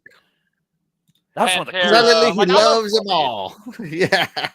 Yeah, that's what I'm saying. Any music that was before 2012 and was like Yeah. those kind of bands. Yeah. After 2012, music kind of Like died. I even like rap and stuff like from that time, like Yeah, like Drake. Luda. No, It's no. Ice Cube, Dr. Dre, Eminem, like stuff. Yeah, Snoop, Eminem. Yep. Mm-hmm. God, what's the other one? Why am I blanking? Oh man, I can't think right now. Bullet. Who sings that song? Bullet for My Bullets on Valentine? Parade, My Chemical Romance. Bullet for My Valentine. No, that's not rapper though. No. Bullet. Yeah, it's stuff from that era, man. Like I've told Doggy before many times. Fridays, like I stopped paying attention to music at about 2010, 2012. Like, Mm-hmm. I mean, I love like all kinds of stuff. Like I love 80s stuff, 90s stuff. I even love like stuff like No Doubt. Back in the day, everywhere. Any No Japanese Doubt, rock? dude. Yeah, No Doubt, cool. Yeah. Any Japanese rock? What's that? My wife is asking Japanese rock. Only thing I can get to that, honestly, is the Fast and Furious Tokyo Drift soundtrack. That's the closest you'll get. See, there you go. Yeah, there you go. Yeah. There you go. I love that soundtrack. Do love it. That was a good question. So yeah, that's a good question. Whoever asked Good that. question. I was going to ask that. Beautiful I wife. forgot. Yeah. Yeah, shout out to my beautiful wife for bringing that you. up. So there you go. Draco Kukin loves rock and roll. Yep. Yeah, that was a fair question. He actually got a fair question, yeah. Yeah, that was a good question. Yeah, I appreciate that, Luis. Yeah, thank you. See, his wife is nice. Axel's not, but what are you talking about? What are you talking about? Jago knows I'm just joking. Yeah. But Jago, what is the third? Let's move it along. What is the third game that in your current game of the year gonna be? Oh, that one's easy. That would be Expedition 33. Oh, why? Tell me why. Why? Oh God, this is actually, believe it or not, I know everybody's heard this before, but this is a indie game from a French studio. As far as I remember. Yep. Sandfall. Sandfall Interactive. Yeah, they were in production for 5-6 years. There's a documentary about it. If you haven't seen it, it's on YouTube. I saw it on YouTube. They had many iterations of the game, refining it and stuff. But the story, it feels like any other, I'll say, RPG to start with, but more you go, the deeper you get into it, especially once you get to the end and figure out what's going on. I told Doggy this. I was like, you need to play it, see what's going on. Once you get to the end and figure out what's going on, it is insane. I have never seen a RPG go in this direction of what they did, where the story takes place. I've never seen that before. It's amazing. The characters that you start with, what's going on with the paintress, everybody dies every year. The lower the number goes, she gets up every once a year at the same time on the next year and paints a different number. It's a lower number. And anybody, when she paints 32, anybody that's over 32, that's actually 33 or 34, they die. They fade away in the dust like they did in Avengers. Just Thanos snapped out of existence, huh? Yes, for it. Go. But it's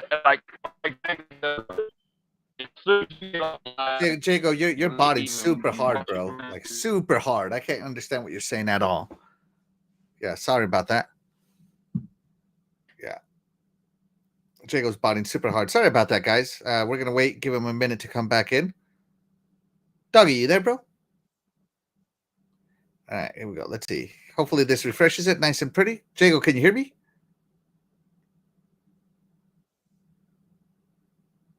All right. Sorry. Keep going.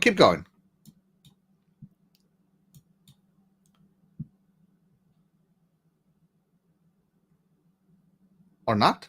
Did you mute yourself accidentally, Jago? There we go. Now you're on. Okay, now I can hear you. No. Okay. But as soon as you get off, you don't know what's going on. like you just know the paintress is an evil person or whatever, Mhm. and like you leave. As soon as you leave the island, like get off the initial island and get where you're going, it starts like it. I mean, it throws. Dude, I can't say anything because it'll spoil it, but it immediately hooks you. You want to know what's going on.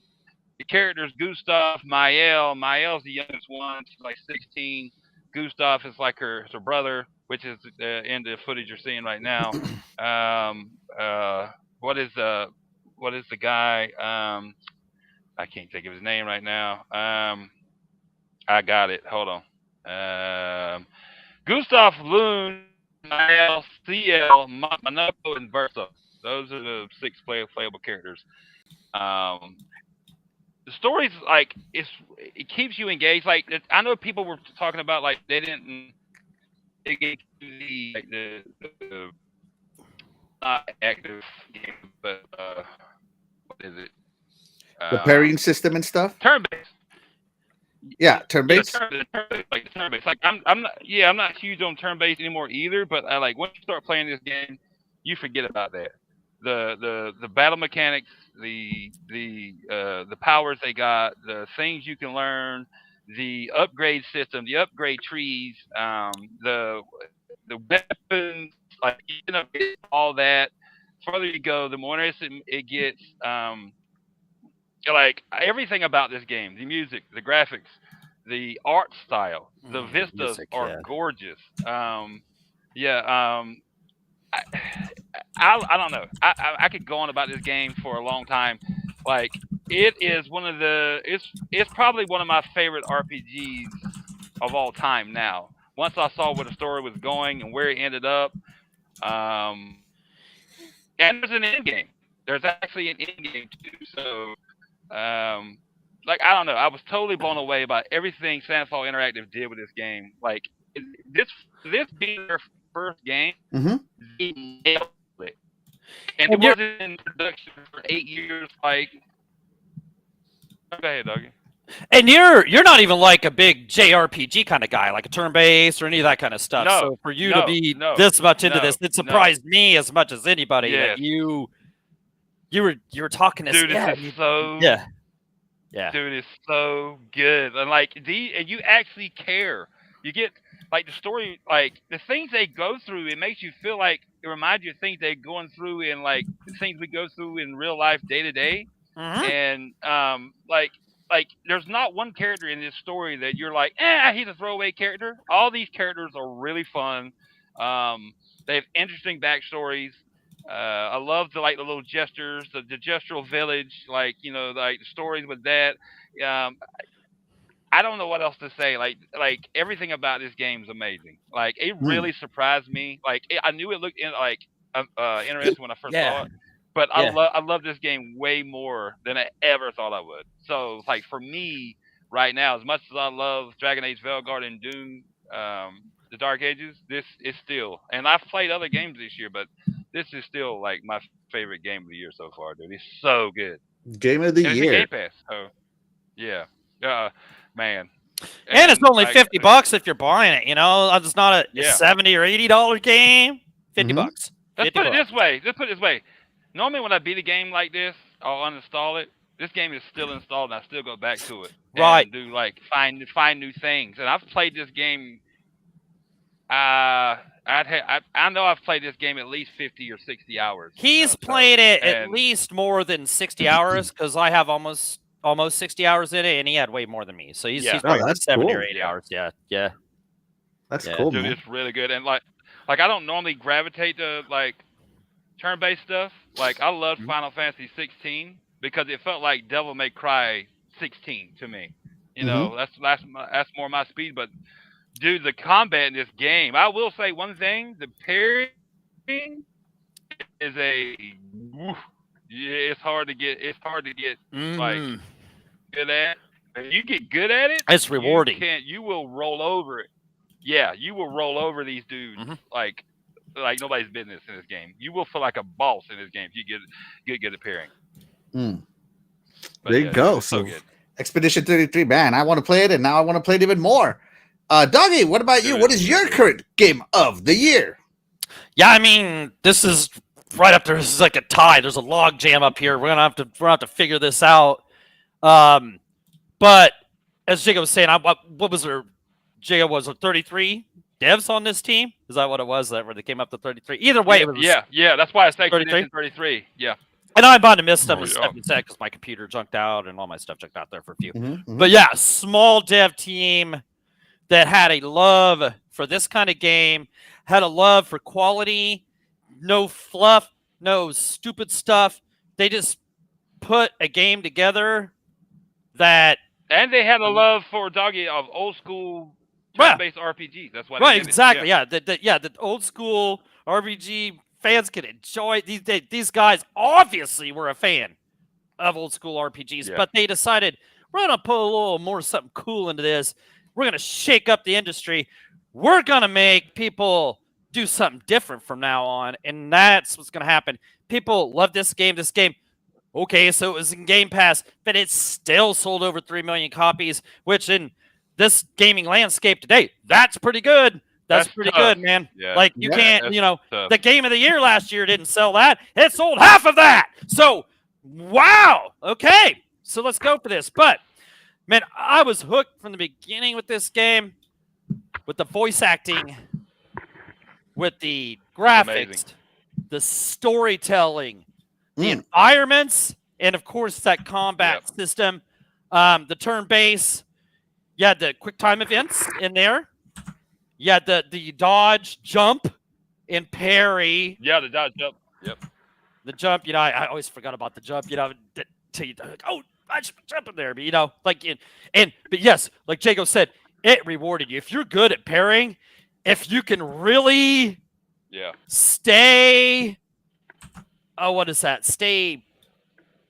Oh, I don't know what. Stay calm. Stay. Don't fall for their little jumps. You know what I'm saying? But if you can do that, right, this game's gonna be a cinchy for you because you can beat anybody with that. If you can parry perfectly, you're gonna beat it because the parry rewards you. You hit them back, right? You whoop them. They don't do nothing to you.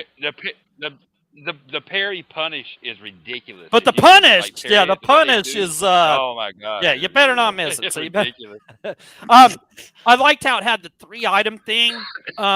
So you had like 3 items. So, and you could find more as you went along. But I think it started at 3. But it had like the 3 items during there where you could heal a person. You could add AP. There was an AP potion, and then there was a revive. So you had 3 of those at the beginning, and you could find more. And man, you really want to search around and find those because those are really important later. You want to be able to revive. The Pictos doggy. The Pictos doggy. There's a. I forgot to mention, like, there's a Picto in the game that I still haven't found that actually makes the parry window larger. Remember I told you? Yes, I remember that. Yes, I would love to have that Picto. I didn't get that one either. Me too. But that would be a great one to have. The Pictos are a huge part of the game. And there's so many. Yeah, and yes, Pictos. You can win those either in battles with monsters, or you find them exploring. The exploration in this game is amazing. I'll go off track for a second. The worlds in this game, the environments. The environments were just so well done, right, Jay? I mean, oh my gosh. But yeah, those Pictos. Okay, so you get a Picto, which could be for anything like you heal after every turn, or you. I can't even think of a good example. You start with an extra AP point or something, or right, or your character enables like shields to start with, right, on all characters. And you'll use this Picto that you found, right, and you'll equip that to one person, and you have to fight with that 4 times, and then you learn that Picto, and then anybody in your party can equip that Picto with enough Lumiere points. Yeah, with enough Lumiere points that you gain as you level up. Also, as you level up, you get skill points for skills, and you also get what else do you get? Like just points just for like adding like speed, health, defense. So you're just getting all this basic. It's basic. It's just all basic, simple stuff, right? Each character each of these 5 characters Mm-hmm. all play so completely different. I mean, they all have their own play style. So you're going to pick your 3 people because you can only have 3 people at a time. You'll end up with 5 people in your party eventually, right? But you have 3 people. My favorite by the end was Monoko. He could go around and learn. He could end up turning into other monsters that you fought. Like he was so he was so powerful, so awesome. Just cool enemies. The youngest, she is like one of the strongest though. Mayel, I loved Mayel. Right? Mm. Yeah, Mayel. She's like a French. What is that? Fencing? She's like a French fencer. Yeah. Like, Okay. That's her style, dude. Yeah. I used Mayel, and who's the healer girl? Luna. CL. CL and Lune. Asian girl. Lune. Yeah, Lune. Yeah. Mayel and Monoko. That ended up being my favorite. But then you had what's the dude's name? I can't remember his name. The dude at the end. I didn't even use him that much. I don't know. All five of the people, all were different, so different in their own ways, you know. And as you skilled them up and used them and figured out your own way, it was so cool. He said something about the music. The game was linear, but man, if you could explore to your heart's content, and it rewarded you for it. Sometimes you would run into these bosses that would whoop your butt in one hit, and you're like, okay, I can't take this guy now. I'll just have to come back and get him later. And, you know, yeah, that's what you do. No fluff. You never felt like... What's that? Verso? Oh, Verso! Yes, Verso. Verso was, yep. Yeah. Verso, you get later. Yep. Verso and, but yes, as you're playing this, you'll realize, yes, it might be linear, but there's some side quests and you go do that, or you can, but everything is, none of it's fluff. This game doesn't feel like it's adding stuff to it just to make the game longer. It does not feel like that. Right, Jacob? Everything you did felt like it had a purpose. There was no stupid fluff. Yeah, like you could go do the side, like the little side content, and it don't take you long to do it, but it never felt like it was just thrown on top just to fluff out and make the game longer. You were just improving your party, adding those pictos, adding those skill points, and just make it. But yes, the feeling of progression in this game with those pictos, like I said, where you got the 3 and you fight with the Lumiere points, the skill points, and all that. Oh my gosh, they did it perfect. Yeah, there's somebody doing their skill tree. I don't know. That's Lune right now. Fan. If you're a JRPG fan, don't miss this, dude. This isn't JRPG though. This is a WRPG. It was made by French, right? The French? Oh, FRPG. Yeah. It's a French RPG. Yeah, but it's a Western RPG technically, I guess. I don't know. Yeah, technically. Yeah. Yeah, no, just either way, if you're an RPG fan. And there's outfits in the game you can get for each character. Like, oh yeah, that's cool. Yeah, the outfits are cool. Oh, now I'm gonna buy it on PC and get the mods in. Yeah, there's mini games. There's mini games in the game, like the Gestural Island, the little beach island. Oh yeah. That's why I say we could sit here and think and just keep talking. Like Jacob said, we just sit here and think and think. Oh yeah, game's amazing. Now, no Game of the Year contender though, guys, is really a Game of the Year contender. If you don't talk to me about how good the jiggle physics are in this game. I don't think. Let's see. Mayel didn't. She don't got no jiggle. There's swimsuits in the game, but Sayel, she didn't really have no jiggle either. They weren't really. They don't really have jiggle physics per se. You can see skin if you find their swimsuits. Yeah. And their swimsuits for man. everybody. Oh, I can't believe you guys would waste a Game of the Year with no jiggle physics. I'm kidding, guys. I'm just trying to. Man, I just don't. Just really, for like an indie game, a small group of people, to see what they put together with this. I mean, I was excited for this when they showed this like the year before at the Xbox showcase. Like, yeah, this is cool. You know, yeah, I can do turn-based. I love turn-based games. You know, I didn't expect in a million years that it would be this damn good. Like I said, everything from the cutscenes, the characters. When you see what, like Jacob said, when you see what all this leads to, this ending and stuff. Oh my God, it's crazy, dude. You're like, wow, you know. So dang it, now I'm gonna have to play it, you guys. Oh, dude, Jacob. All right.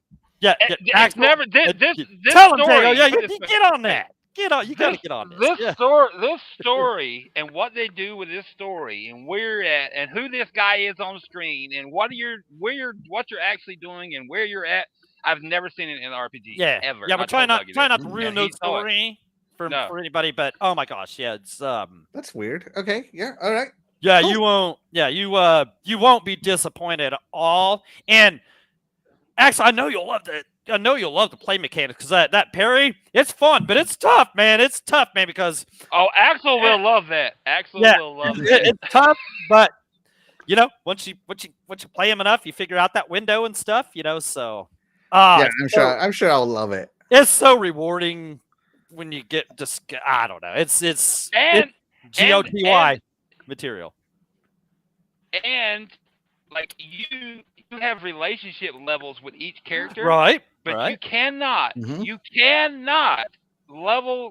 the furthest into the relationship as they can go until after you beat the game. So you have to beat the game and keep playing to do that, because they have like the missions in Mass Effect where you like the loyalty missions. They basically have loyalty missions in this game that you have to do after you beat it to level up the friendship all the way to unlock all the like super like what are those super moves called in the game? I can't remember. Like you know what I'm talking about, Doggy.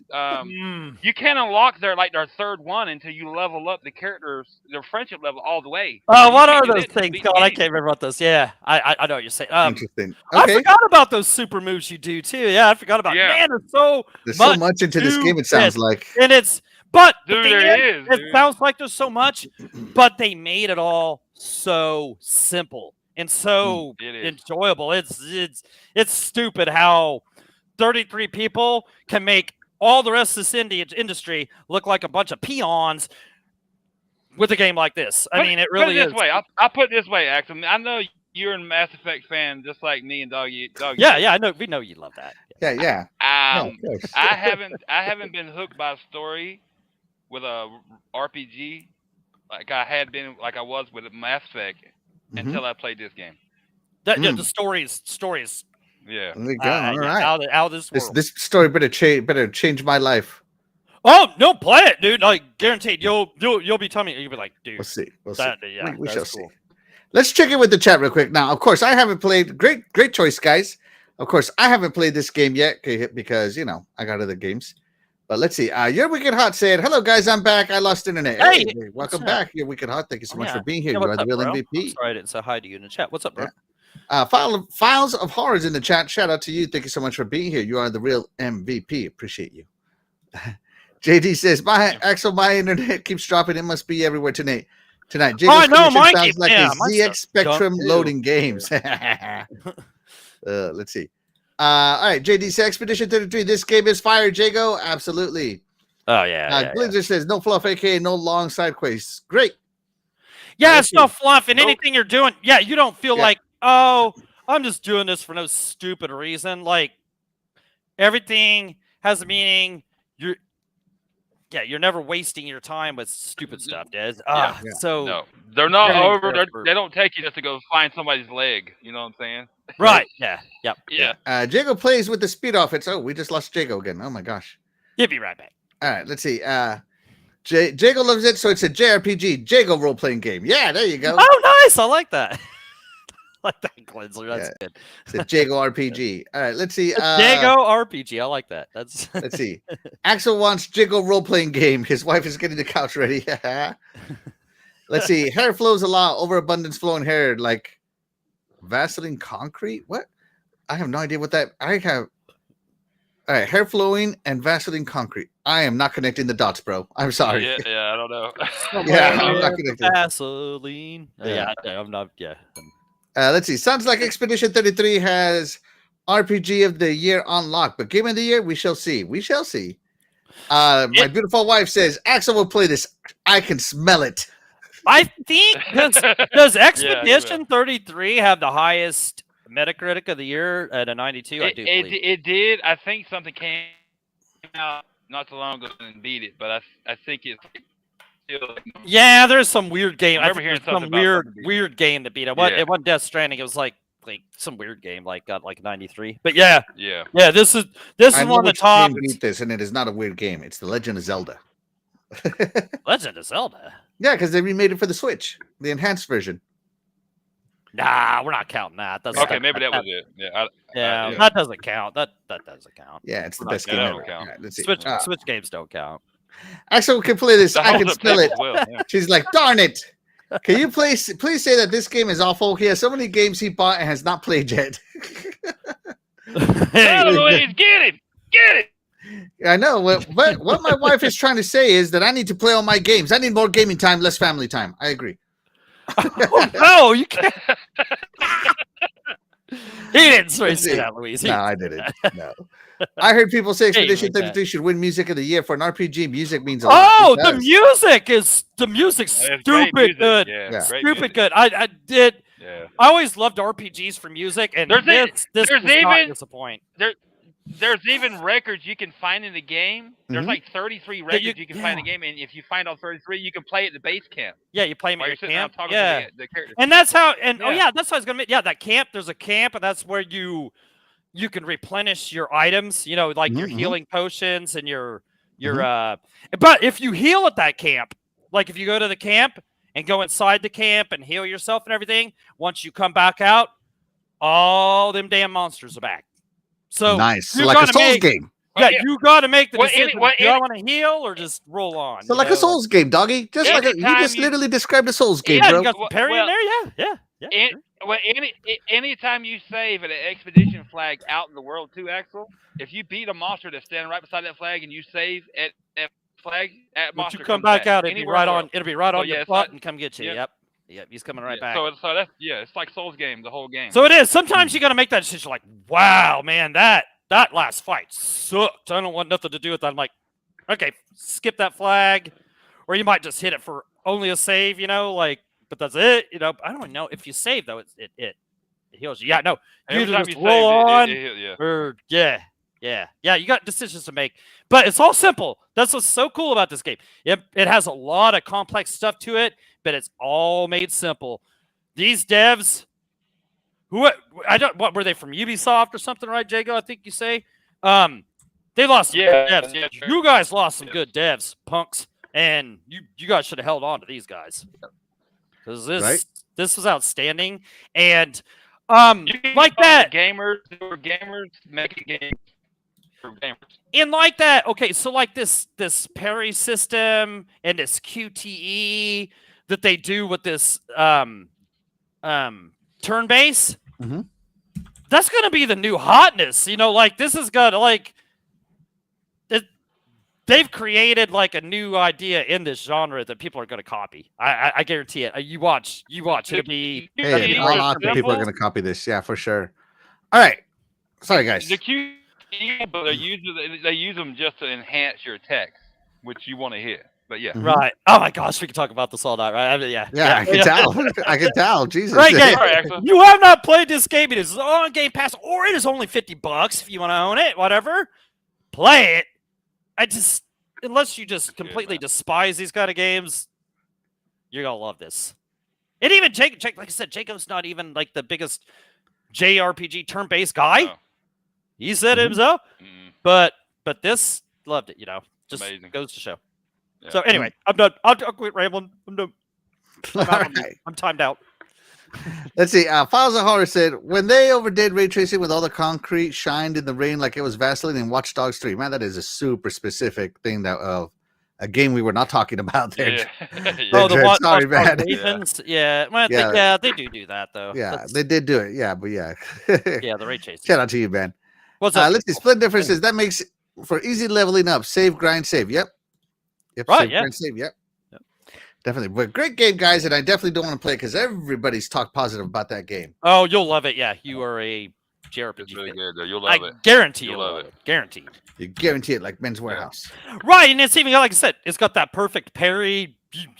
You'll probably be you see Axel, he'll be talking about it at the end of the year. I never even missed a parry in the whole game, man. It was so easy, man. I don't even see what you guys was talking about. This game was so easy. I didn't even like it, man.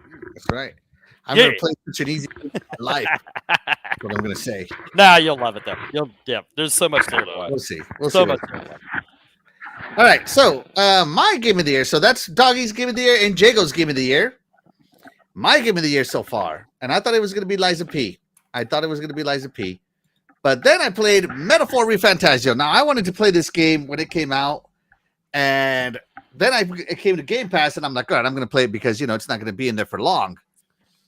And boy, was I missing out! I should have played this game when it came out.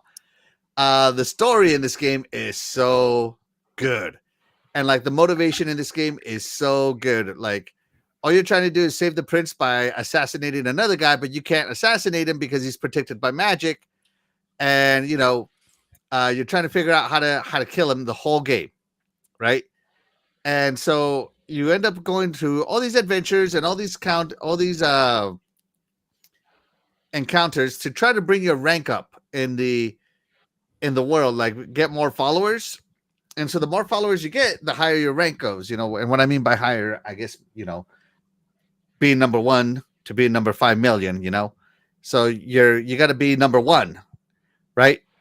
And the whole idea of this is to get so many followers that this bad guy and you can fight together so that you can, essentially kill him finally and break a curse. That is the whole motivation of this game. So you enter a tournament to crown the next king. And the only reason you're doing it is to go up in this ranking so that you can, end up finding this guy. That's the motivation of the game so far, right? I'm only about 25 hours into this game, and so far it is so good. The best part, I think, of this game, though, is the archetype system. So you know how usually have like a knight or a mage or a warrior, right? Your character is usually in RPGs. Your character is locked to that whatever, right? And this one, you can study archetypes with any character. So, like, if you come into, like, I came into the world as a knight, but I'm like, I don't want to be a knight. I want to be a mage. So I studied the mage archetype.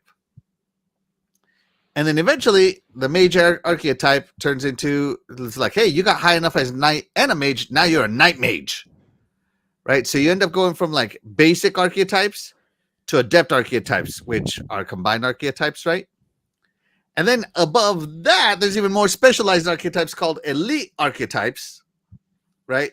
Which you unlock by having deeper bonds with people who have different archetypes. And then at the very end of the game, I haven't gotten there yet, but at the end of the game, there's supposed to be something called royal archetypes. I haven't experienced them yet, right? But I'm so excited. In total, there are 46 archetypes in this game that you can be. 46. That means 46 ways to fight enemies. 46 people that can be combined, all this stuff. It is super cool. And I don't know, the art style just screams to me. I think the art style to this game is amazing. The music's pretty good. But the art style, the combat, the archetype studied, the story is pretty dang good. And what's funny is, like, you see all these characters, none of them are human. In this world of Metaphor ReFantazio, humans are like the beast in the world, right? Like, humans have mutated probably because, some sort of nuclear fallout or something, right? Humans have mutated into hideous beast. And they're terrible, and they're mindless killing machines, and everybody fears them. And not everybody can kill a human. But you being the hero, of course you can, but you struggle a little bit, right? And so it has all of these awesome ways to fight, and it's just incredible. You can fight them out in the open world like this guy's doing, where he's just running around, sword swiping at some of them, or you can go into turn-based battles like this and fight them like this. So it is so good. I don't know, like I love this game. I love the different combat styles. I love the turn-based styles. I love the archetypes, the story, the fact that I'm unlocking people. And believe it or not, one of my favorite archetypes right now has been the Thief. The Thief, I don't care what anybody is. The Thief is OP. Get you some great items. Get you like, oh, you know what? This guy's immune to lightning. Okay, well, it doesn't matter. I'm doing lifesteal anyway. Oh, this guy's immune to physical strikes. Doesn't matter anyway. I'm doing MP MP stealing strikes on him. It's that aren't physical. And it like the Thief to me is the most OP character in this entire game, and it's so dang good. I am loving Metaphor ReFantazio for sure. Definitely recommend it if you're into JRPGs. Definitely. Dougie, Metaphor ReFantazio JRPG by the creators of Persona. I mean, like, I don't know. Then these Personas or it's by the creators of Persona, but okay, yeah. Yeah. None of these Persona games or this. I mean, this is a new IP, right? There's not another. Yeah, it's a new IP. Yeah, new IP. Yeah. So, like, I don't know. These get so much attention, like the Persona games, and then of course this game because they're awesome. Yeah, I'm sure they're awesome. And they're JRPGs, so probably if I tried it, I'd probably like it and stuff. But I don't know. I just never got into these Persona kind of games because I don't know. I just not into that. But again, it's not Persona. But isn't it kind of the same thing? Isn't it kind of the same? No, not really. But okay. No, you know what? I can't really. The art style is similar because obviously the studios that make Persona have an art style, right? Right. But no, it's not the same game. I don't know. I mean, I guess I can't really say much bad about it. Can't say much great about it. I haven't played it, but I mean, it's JRPG, right? JRPG. So I mean, I guess it could be in my wheelhouse. I've just never been interested in this studio and it's kind of stuff. But I mean, it does look kind of cool. It does. I don't know. It's gonna have that anime comical kind of other stuff with it. I just not right. Isn't it that kind of stuff? Anime. I mean, it is anime style, obviously, because that anime style is Japanese cartoon style, and of course, this is made by Japanese studios. So yeah. Right, you got the I'm not huge into like anime, so that's why I'm gonna be honest. I've never like dived into it. Right, it's just So. I unfairly critique the game. I guess you know what I'm saying. Fucking dog is trying to say it's crap. yeah. You know, I'm trying to be fair. You know, I'm trying to be PG-13. You know, I give it the turd emoji. You know, but I'm just trying to be nice. You know, we do this thing. No, the Persona games never. And I know it's not Persona, but it's still the same people that made it, right? So it just doesn't register to me as like something I want to play. But maybe I'm missing out on something completely badass that who knows how great it is. So yeah, it's a Game Pass. Who knows? Maybe it's something I will play. So it is pretty good. It does look good, and it doesn't even look RPG of the year last year. Yeah, it doesn't even look bad, really. I think it won RPG of the year, didn't it? The art style don't look bad. Like it really doesn't look bad. It doesn't look bad. I was downloading it. I've tried them before, like more recent JRPGs, kind of this style. Maybe a Persona. I don't remember. And I really couldn't get into it, but it don't look bad, man. Maybe I should download and try it. Right? Yeah, this does look bad. No, this is Axel's kind of. He gave two guys some FOMO tonight. What's he doing? This is honestly the first gameplay I'm seeing of it, Axel. I am not lying. Right? Yeah. See, I'm unfairly judging it. By the way, this game scored a 98 on Metacritic and OpenCritic. 98. 98 on OpenCritic, man. No, it unopened. Unopened. Okay, not meta though, right? Right, yeah. And it won the best narrative, best art direction. Does have pretty good art. I'm not gonna lie. Oh yeah. And best role playing game. So yeah, it did win RPG of the year. I mean, is it like? I mean, is it just kind of like any other JRPGs? Kind of got that same. No, trust me, man. I was missing out. I play RPGs. Okay, I don't play as many as you do. I think you and Jago play way more RPGs than I play. I play more Souls games than you guys play, right? And strategy games. Mm-hmm. So I don't play very many RPGs because not many of them catch my attention. Okay. Not a lot of them. Like I'll play some RPGs that people say are good, and I'm like, this is trash. So I totally get your thing, doggy, right?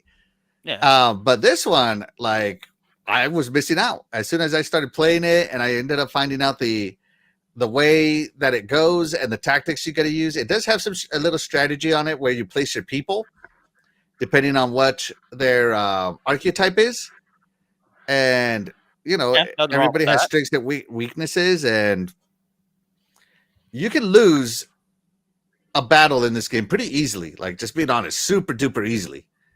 If you pick the wrong archetypes, which is, like this person is a knight, very high defense type of archetype. This person's a warrior, very high damage, physical damage archetype. It's just different, and it has combo attacks too, which are just like, just combo attacks where you and somebody else put your power together to launch a massive attack, and it's crazy. I don't know. This game has impressed me so far. I have not gotten bored of it at all. I'm 25 hours in, and usually, like on a game, sometimes I'm forcing myself through the game because I'm like, I got to finish this game, right? Well, what was that stupid game that you said was good that I thought was crappy? Oh, Still Wakes the Deep. Yeah, Still Wakes the Deep. That game felt like I was playing that game longer than this game, and I think it was only like 5 hours long. That game was torture. Good game. That was a good game, wasn't it, Jacob? That was a good game, wasn't it? I enjoyed it. That's basically the game, basically. Mm-hmm. Yeah. So yeah, and this game, I look and I'm like, oh, I already played this for 25 hours. What? When? Like it gets that way. So yeah, no, this game is pretty dang good. That's how it looks. Yeah, the gameplay you got going on looks good. It really does. Oh yeah, and this is early in the game. This is only like 15 hours in the game. This person is. So yeah, no, this game is good. It's about, I think they say it takes about 50 hours, 40 to 60 hours to beat. I mean, the standard fare. Look, actually, I'm one of those weirdos that loves Final Fantasy 16 because a lot of people hated it, but I love Final Fantasy 16. I think Doggy loved it too, right, Doggy? Oh, Final Fantasy 16. I told him to play it. I told him to play it. I bought it at first, and I played through half of it, and I was like, this is such a drag. Because, I mean, it's such a long game. Mm-hmm. And then Jay was playing, he's like, and I was like, man, I got to get back into this. And really, it's really good. If you're old school, like Final Fantasy hardcore turn-based guy, yeah, I can see why you wouldn't like it, but like everything changes. If you like some Devil May Cry hack and slash, yeah.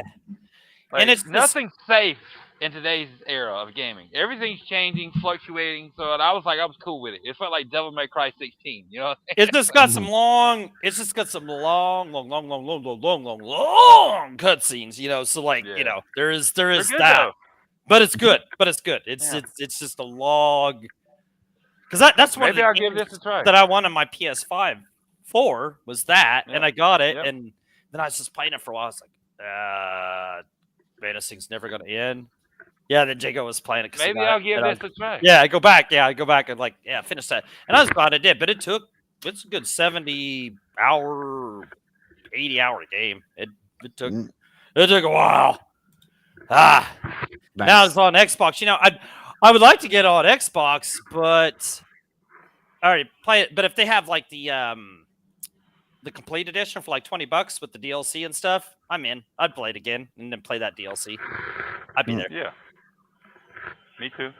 Yeah, no, this game looks cool. This game looks cool, man.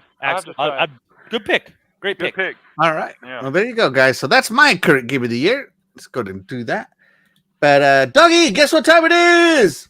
Oh, don't you know it's time to find out more about our favorite guest, Jago, with the host with the most, Axel 1324. Man, that was terrible, but yeah, let's go.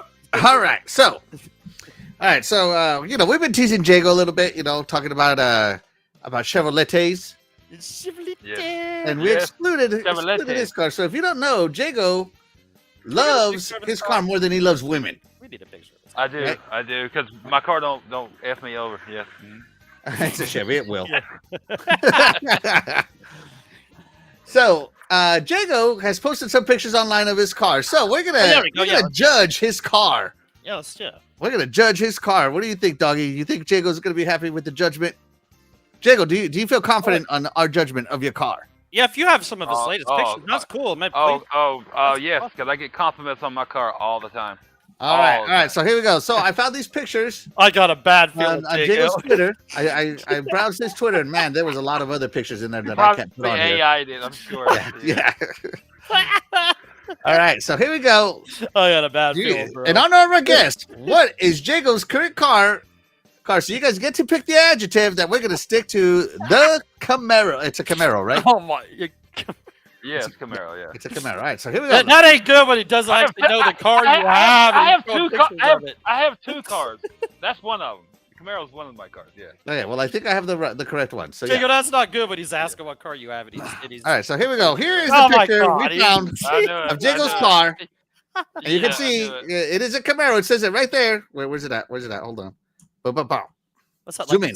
Xbox, zoom in. Is it 79? Camaro, right there. Boom. Yeah, that's not my car. All right, so Doggy, read the options that our chat has for Jago's Camaro. Okay, so we got in honor of our guest Jago, what is Jago's current car? So we got a trash Camaro. A flamboyant Camaro, or an old dilapidated, rundown, yeah. What was that other word we used today? Yeah, what was that one word? Camaro. But what was that? What was that one word you used last night? I don't remember. That was last night, bro. I've slept since then. A hoopty. Yeah, that's right. A hoopty. A hoopty. Basically a hoopty. Have you ever heard of that? Have you ever heard that as a car term, Jago? Hoopty. A hoopty. Yeah. Oh yeah, I've heard that. Okay. Yeah. So yep, he knows what a hoopty. Okay. Does he files a horse? Says crap marrow? Yeah, that's what I'm looking at, man. You know what, Axel? I'd take that crap marrow right there before I would a brand new car because they're so unreliable now, and I'm a car guy and I watch car stuff. I'd take that hoopty right there before anything else is brand new today. There you go. I mean, you can look all you want. I mean, it's got the bungee cords.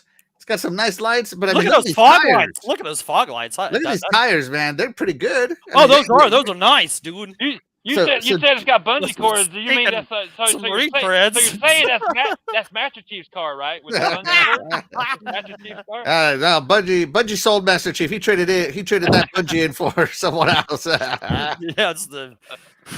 Yeah, I mean, and look at this. I mean, Jago's working on it. I mean, you can tell he sanded over here a little bit.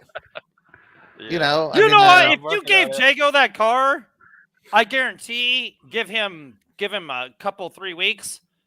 He'd turn it into a sellable car, dude. Yeah. So I say I had 79 Camaro. I remember riding in a Camaro, almost like that same color. Dude was driving that thing like 170 miles an hour. I'd never been scared riding a car in my life. You know what that's called? That's called patina. That color, rust, patina. The rust patina, yeah. And that sells a lot now. So, trust me, I could probably sell that for $10,000 to somebody right now. Dude, I will give you 10 cents for this Camaro right here.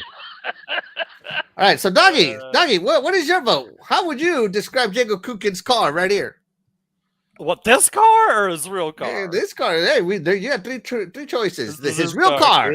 His you call it a trash Camaro, a flamboyant Camaro, an old, dilapidated, rundown Camaro. Well, I know his Camaro is not old and run down. No, you know my car. Flamboyant. I'm not. I'm gonna get yeah.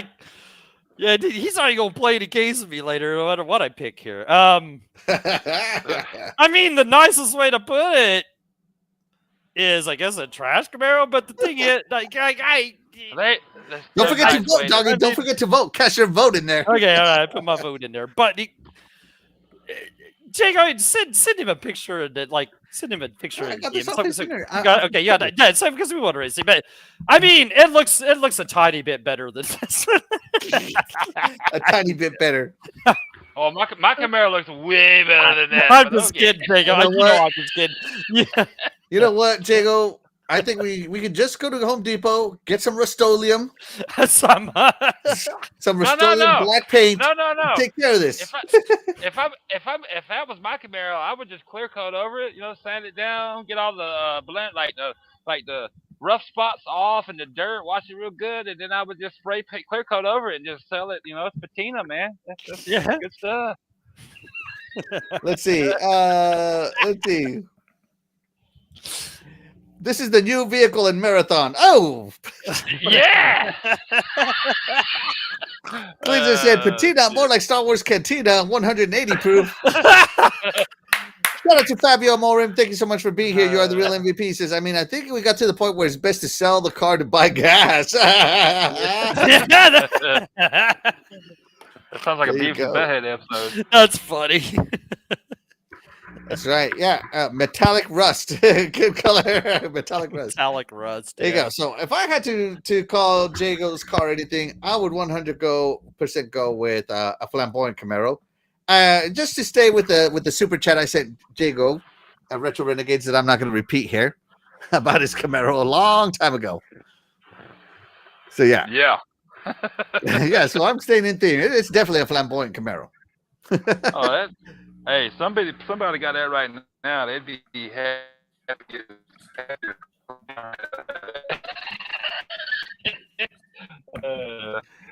All right, so there we go. But that's what we think. I wish that was mine. That's what we think. Doggy, what does the chat think of Jago's Camaro? Let's see. Oh, in honor of our guest, what is Jago's current car? Okay, so we got a flamboyant Camaro, 71%. Like it. Like it. Own it. Own it, Jago. Own Trash. A trash I'm on it. Camaro, 14%. And an old, dilapidated, I did say that right? Yeah. Run down Camaro. Sorry, I had to say it wrong. 14%. So there we go. There you have it, ladies and gentlemen. A flamboyant Camaro is what it is. All right. And so let it be written. Let it be so. Let it be done. Yeah, there that's you right. Go. And by the way, as you know, that's not really his Camaro. No, this is not. His Camaro right that here. That is. Look, right here. And it's flamboyant. I don't care what you say. And if you actually see like a picture of that Camaro when he bought it, even though when he bought it, it was beautiful, but if you'd seen everything he's done to this over the course of a year and a half or so. Yeah, it's like it's like just he'll do the little subtlest things to the biggest thing. Like he's got the door handles changed, the chrome on the mirror. That another one was Expedition 33 Camaro Obscure. Yeah, look at there's all just the rims, the tires, that bottom grill on the down there by the front lip splitter, the side skirt, the billet grills. Yeah. I've done that. Okay. All right. So I'll raise my offer from 10 cents to $1. All right, there you go. No. $1, Bob. $1. $1, Bob. All right, so here we go. Here's the interior. Jago has some carbon fiber stuff here, right? Yep. Let's see. I've done more since then. No, yeah. I have to ask, Jago. All I have to ask is. Oh my God! My Crocs. One of You love those. my truck. I'm actually One wearing of them right now. those, to Jacob. tell you One of what. those. Hey, don't knock them till you try them. Crocs are comfortable as AF. Don't knock them till you rock them. That's right. Yeah. Right. That's the official shoe of Camaro drivers everywhere. Hey, I can check because that's a manual Camaro, as you see right there. It's not an automatic for boys who don't know how to drive sticks. I can actually shift like a pro race car driver with my Crocs on. So yeah. Let's see. Oh, someone over here. The wing has a wing. Yeah, it kind of does, doesn't it? Let's see. That muscle car Batmobile. There you go. Glinger's liking it. Glinger's liking it. Yeah. Yeah, he's even got like blacked out like the side lights and stuff. Yeah, it's so just from the biggest thing to the littlest thing. He's got so much detail. The whole car is ceramic coated. The whole car is ceramic coated. Oh, that shiny! Look at how shiny. That's what I'm saying. Like it is so shiny. That's ceramic. Doggy, read this. Forza Camaro Sport. There you go. Yeah. Yeah. Trust me, I'm with you back. I'm with you back from the dead. Crocs, yes. Chevy, blah. Well, Yeah. I'm sorry, Beck. You have terrible taste, but I'll let that slide for now. Diego puts his Crocs in sports mode when he drives. Yeah, right. Oh, that's so funny. So there you go. Jago loves his car. Here it is. I thought I'd show it off because he talks about it every single opportunity he gets. I do. I love my Camaros. Love Camaros. Period. Yeah. Is this a scratch? What is this, Jago? What's going on here? No, there's no scratch on that. No, that looks like a scratch. What's going on here? No, that is a reflection because it's so shiny. Okay. It's a reflection. Okay. Trust me, I came out of work yesterday and I saw walking towards the cars in the parking lot and I saw this bright reflection. I was like, what is that? So somebody had hit it? And the closer I got to it, you know what it was? What? It was the sky, the cloudy sky reflecting in the front bumper. I was like, oh my God. Give you a heart attack, huh? Yeah, my God. Oh my God. Yeah, but it car's so shiny because it's been ceramic coated. Everything shine reflects everything. So I was like, Dude, that ceramic. It is a good looking Camaro. I'll give you that. I like the tires that say Camaro, Camaro. Camaro. Trust me, Camaro. I RS. get compliments on that car all the time. Yeah. Everybody's giving me compliments on that car all the time. Right, and that ceramic coat that you use is excellent. Like it's that's like, some Turtle Beach wax right there. Let's see. That's a nice ray tracing implementation. Yeah. No, that stuff he uses. You know what? You missed out, Files of Horror. That's not Vaseline coated. No, it's baby oil. No, that's better than Vaseline and baby oil. That's better than Sean Combs' baby oil and Vaseline. That's called that's baby oil because you missed it. You missed it earlier. We voted. It's Jago coat. Jago coat. Yeah. It's Jago coat. That's right. You missed it. You missed it. It's baby oil. Baby oil. Yeah. That's baby oil, baby. Yeah. No. It looks nice. I do like it. Oh yeah, that just like I said, if you had like an original, like when he bought that car, it was beautiful, right? But it was pretty. It was all black. It was just the plane, it was the plane. Yeah, but of course Camaros looked good, it was, and it wasn't like, it was RS, it looked good, it had a car, but it was just black from the factory. Right, and he is just piece by piece, just and it's so cool to see it, what he's done to that, and that's like, I don't want to say that's the end game, but that's what he's done so far. There's no end game with Jago. He's just going to keep adding because that's his baby. I think you need to put a 10-inch lift on that Camaro. I don't know if I'd see him. I can find something else to work on, I'm sure. He'll find. Let's see. My wife says, "Oh, my same reaction with Axel. Yeah, with the reflection. Yeah, is light reflection. He thought it was a scratch. I did the same thing. Yeah." Fabio Mori says that it looks like real life. Yeah. Back from the Dead says Ford Explorer. I had a Ford Escape and a Lincoln Town car. My worst experience in life was dealing with GM. I'll never touch one of their cars again after they screwed me over. Oh, yeah. the car might be great, but the company might suck. Yeah. All the Yeah. car companies are all crap. They're all. Yeah, So there you that- go. Oh, y'all. All right, Yeah. Jago. Car companies. Jago, Yes, sir. thank you so much for being here, buddy. You got anything you want to tell the chat where to follow you or anything like that? Yeah, most of these people that are in the chat probably already follow me on Twitter, but if you're not, you can follow me on Twitter at Retro Renegades, believe it or not. And speaking of Retro Renegades, that's where I'm at most Tuesdays, but we've had a little hiatus because Jay's got dealing with stuff. But you can follow me on Twitter at Retro Renegades. You can follow me on Xbox look for the same avatar at Jago Kukin on Xbox, and you can watch or listen to me and Doggy Dog on Retro Renegades every Tuesday night on the Retro Renegades YouTube channel with me, Jay, Doggy, Snipes, and who else decides to jump in. But yeah. Yeah, and that's it. Tharkus. I was trying to think, is it Tharkus? Tharkus. Yeah, Tharkus. I have a TikTok that I don't do a lot with, but same name there, and I have a Instagram too, same thing. But yeah, okay. yeah.